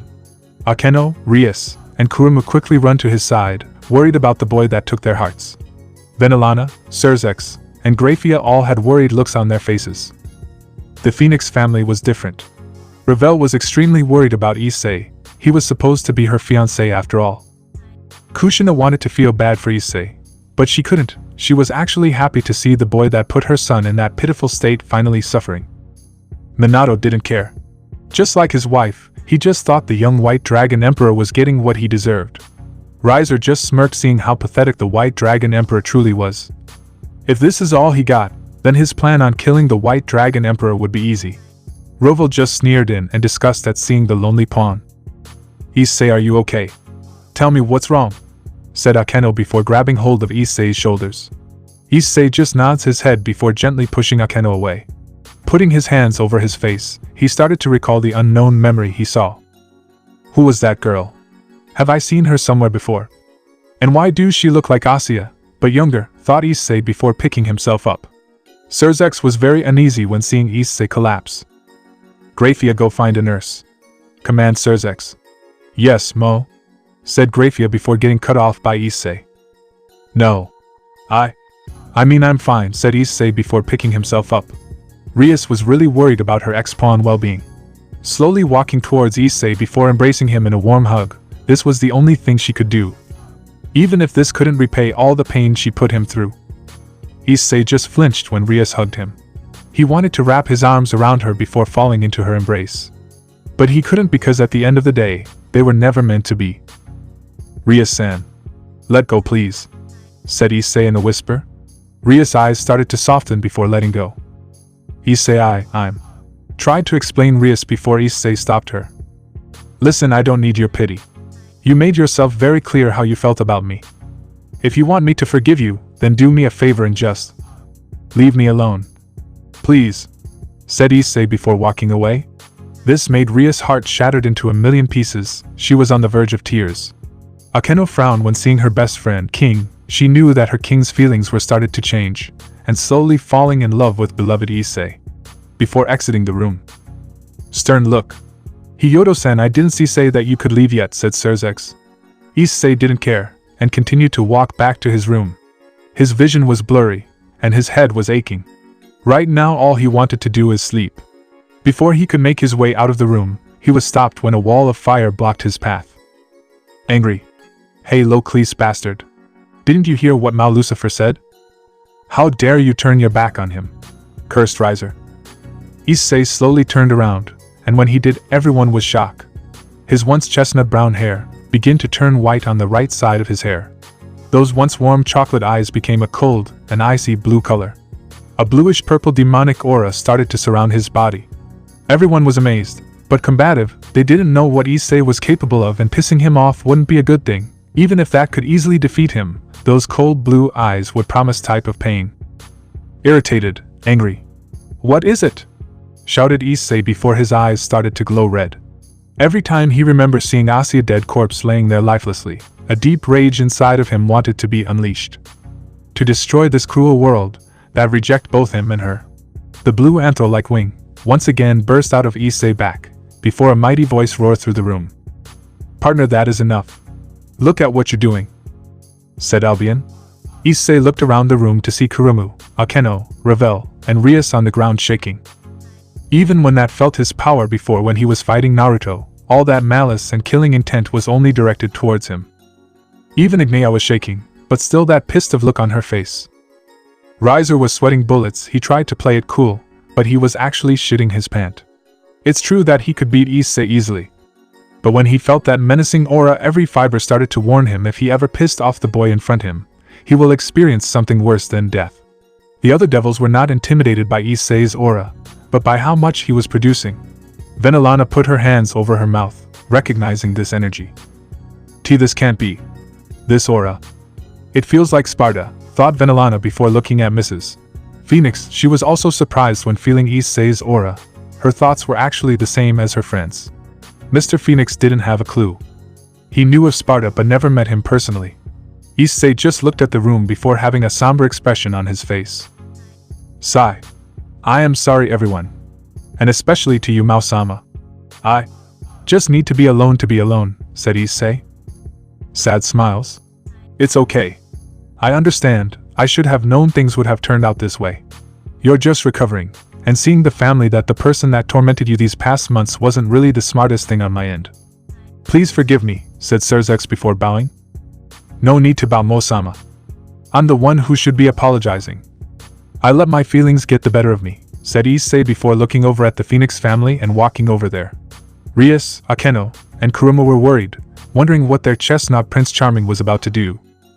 Standing in front of the Phoenix family, he started to bow his head and apologize. I want to apologize for my rudeness. I'm currently not myself right now, and I hope I didn't offend you in any way, said Issei. Smiles. It takes a real man to admit that he is wrong. And don't worry, you haven't offended me, or my family in any way. In fact, we should not only be apologizing to you, but also the Gremories as well. Isn't that right, Agneya? Said Mr. Phoenix, turning around to look at his niece. Agneya just scowls before nodding her head regretfully. She knew she was on thin ice, and provoking her uncle in the current Lucifer wouldn't be a good thing. Growls, yes. I'm sorry, mumbled Agneya. Raising his eyebrow, Issei couldn't hear what the redhead in front of him was saying. Nervously smiling. Sorry, but what did you say? Asked Issei.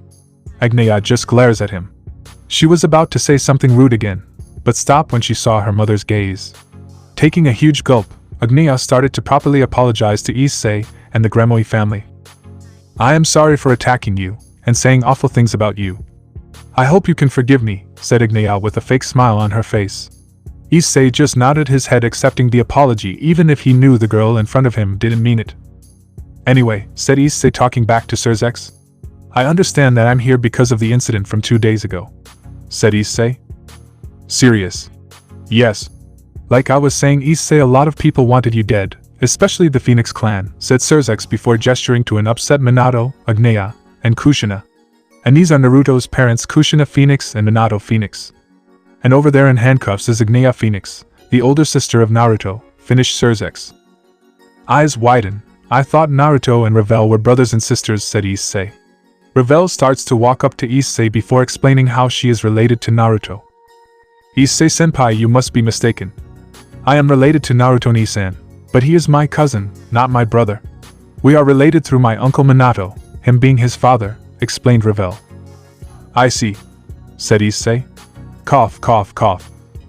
Like I was saying, Issei, a lot of people aren't happy with you, especially the noble clans and the Devil Council. But due to your massive amount of demonic energy, we decided that you will wed 4 nobles from different clans.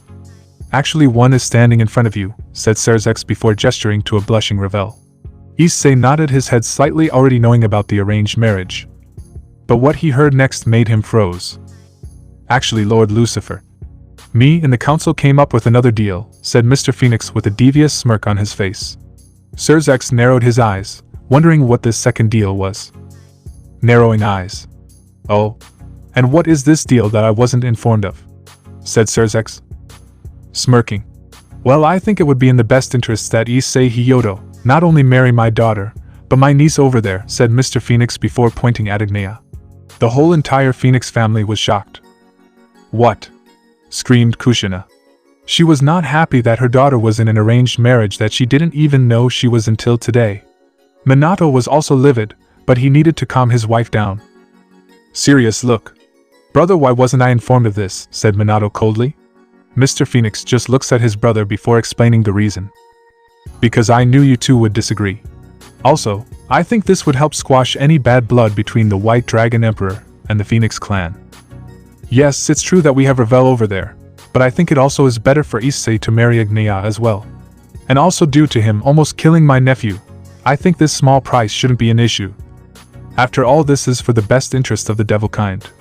Just think about it too, the heavenly dragons ally with devils. No faction would dare attack us, said a serious Mr. Phoenix. Serzex just closed his eyes before nodding his head. Yes, I think this would be for the best, said Serzex regretfully. No. He can't marry them, said an upset Kuruma. Everyone starts to face the succubus just now, knowing her pre-screens. Riser was licking his lips when seeing Kurumu, already thinking about adding her to his already growing harem. And who are you, young lady? Said Serzex with a smile. Issei was about to step in to say something but was stopped by Grafia. Issei was worried but decided he couldn't do anything. Taking a deep breath, Kuruma started to look at Issei, even if she met Issei. She knew something was different about him. Ever since these last 2 days, the only thing she could think about was him. At first she just thought it was just a crush, but it was more than that. I'm Kuruma Kurono. I'm a succubus that transferred to Kouh 2 days ago, said Kuruma. Serzex smirked, remembering the name. Oh, so you Ujiha's daughter, said Serzex. Grafia just twitches when hearing that name. You know my mother? Asked Kuruma. Smirks. Of course. How did you think you got into this school? Smiled Serzex.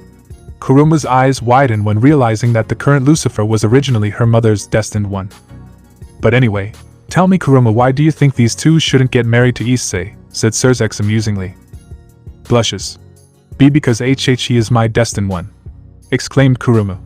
Serzex's eyes widened before a huge smile appeared on his face.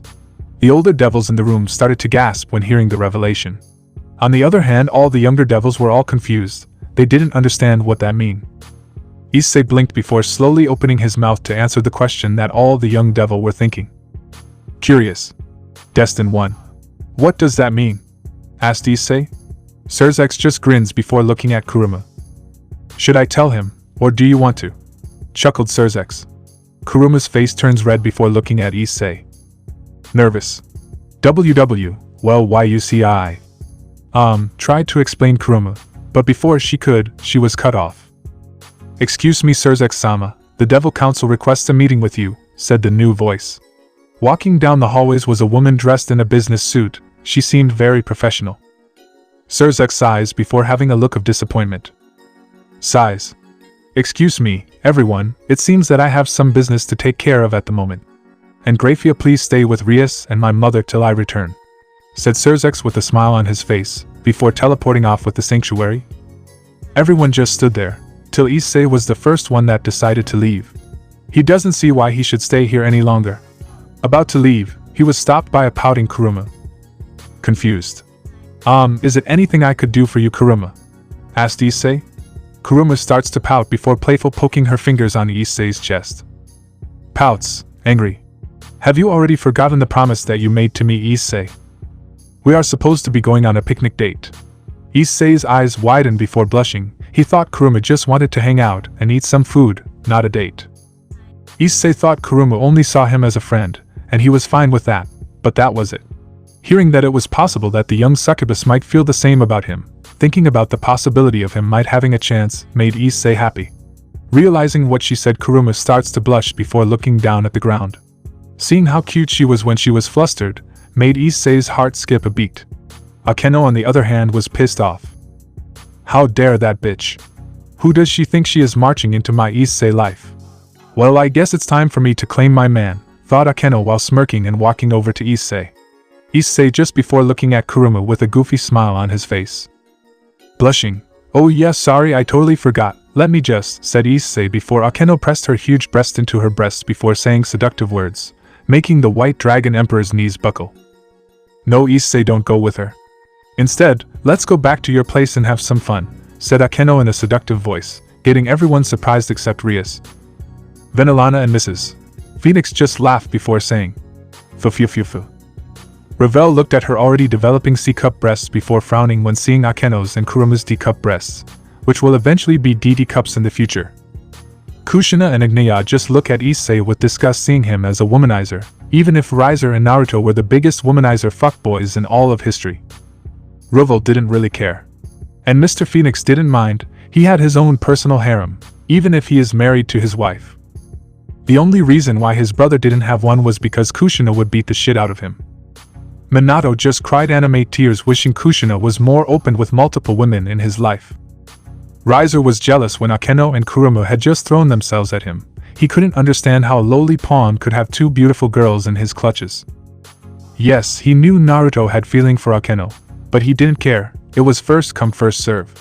Issei was trying to break the catfight between Kuruma and Akeno, that the three didn't even notice Riser was coming his way. Lord Phoenix and Mrs. Phoenix just frowned when seeing the look in their son's eyes, they knew what he was planning to do. Finally appearing the three, he made his presence known. Cough. Excuse me, said Riser in his arrogant and cocky playboy voice. Both Kuruma and Akeno stopped their bickering when seeing the playboy. Akeno was wondering what the royal snob Riser Phoenix wanted from them. She downright hated this man, due to his arrogance, and how he treats women as sex objects.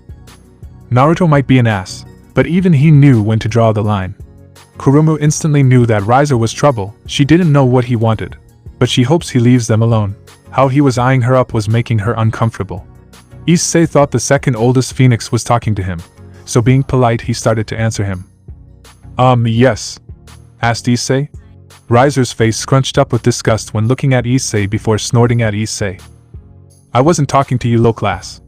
But instead the beautiful girls beside you, said Riser with a smirk on his face, before pointing at Akeno and Kuruma. Hearing this, both Kuruma and Akeno both took one of Issei's arms before glaring at Riser. They didn't like how the second son of Phoenix was addressing Issei in such a rude manner. Serious. Sorry, but I'm not interested, said both girls in unison. Riser's eyes started to twitch before his smile became a sneer. Angry serious. Do you know who I am? I, Riser Phoenix, a pure-blooded devil. And you dare reject me for a low-class piece of... Angry. Enough, Riser. If you keep humiliating our family in such a way, I will disown you, shouted Mr. Phoenix. Riser just glared at Issei before walking back over to his family. After Riser's little introduction was over, Kuruma starts to pull on Issei's arm, gesturing him to come on. Blushing. Hurry. You don't want the food to get cold, smiled Kuruma with a red tint on her face. Akeno started to glare before pulling Issei toward her. Pouts. No, Issei, let's leave this tramp, and come have some fun with me, said Akeno. Angry. What did you call me, bitch? Shouted Kuruma. Issei started to separate himself from the girls before calming them down. Girls, please calm down. Look, what if the three of us hang out together? Said Issei. Kuruma and Akeno were still glaring at each other but nodded their heads in agreement. Before three were about to leave, they were stopped by Grafia. Mr. Hyoudou, where do you think you're going? You do not have permission to leave, said Gray with a stoic look on her face. Kuruma just glared at the maid, she was sticking tired of all this. Angry. I don't understand.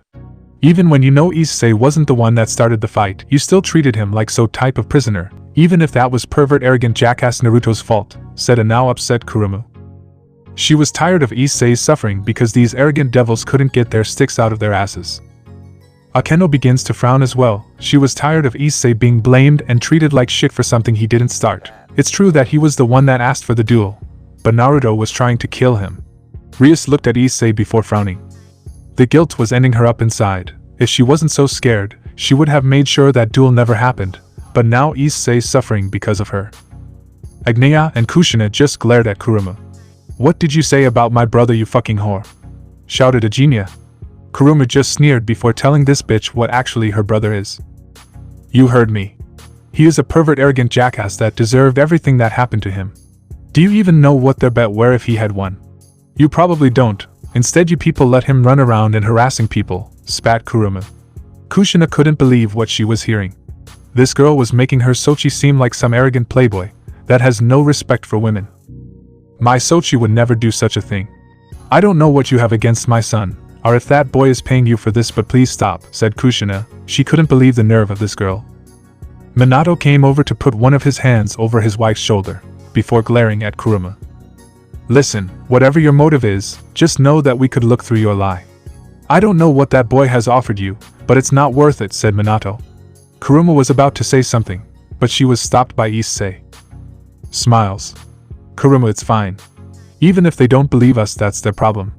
Plus I'm really hungry, and the food probably getting cold, so let's go back to my room and eat, right Akeno?" Akeno understood what Issei was doing. He didn't want to deal with any more unnecessary events that he didn't have to deal with it. Akeno nodded her head before tugging Issei's before gesturing for him to lead the way. Kuruma just glared at the Phoenix family. Before the three started to leave, Mr. Phoenix decided to say something. "What if we joined you?" said Mr. Phoenix. And that's how Issei was in this predicament. Surzex came back, but brought Seraphol alone, thinking this was the perfect time to do the trade. But unknowing to everyone, the blonde-haired Uzumaki has awakened, and he wasn't happy. Issei POV. It has been a few weeks since I joined Yokai Academy, and things aren't too bad. Most of my classmates have avoided me since they learned I am half-human. Killing Saizu Kamiya didn't help my reputation either. Some students fear me, while others want to challenge me, but that would be foolish on their part. At least I have some company. Despite their occasional annoyances, I appreciate being around Mocha and Kyoka. Speaking of Mocha, she has been relying heavily on me lately. As we've grown closer, she has been depending on me and Kyoka to satisfy her thirst for blood since she is a vampire. I have been practicing with my newly acquired sword, the Red Queen, which was gifted to me by the Order of the Swords. In my spare time, I train with both the Red Queen and Yamato. Additionally, I have been meeting with my sensei, who is teaching me how to use a katana properly, and our training sessions have been going well. I typically train with him on Tuesdays, Thursdays, and Fridays. On the other days, I train with Lavinia-san in magic and learn how to harness the power of my sacred gear. I had been training in a clearing behind the school forest since 2 a.m. I decided to skip the first 2 classes with Neknome-sensei because I was already doing well in her class. After swinging my demon hunting sword for the 2000th time, I realized I was no longer satisfied with my training. Wiping the sweat from my face, I put my tracksuit jacket back on and took a sip of water from my bottle. I then switched to practicing with Yamato and summoned the practice dummies created by Lavinia-sensei. By channeling some demonic energy into the seal, 6 ice clones appeared and surrounded me. Preparing my ancient Batajutsu fighting stance, I unsheathed Yamato and challenged the clones. "Come at me." One of the ice clones tried to strike me, but I easily dodged its attack. I slammed the tip of my sheathed sword into the clone's face, instantly destroying it. Seeing this, the 2 remaining ice creatures rushed at me, repeatedly attempting to strike with their ice swords. I parried their attacks with my sheathed sword, batting them away effortlessly. The last 3 creatures jumped into the air, aiming to thrust their swords at me. Still somewhat new to magic, I concentrated and created 10 swords from my demonic energy. These swords homed in on their targets, impaling all the ice creatures.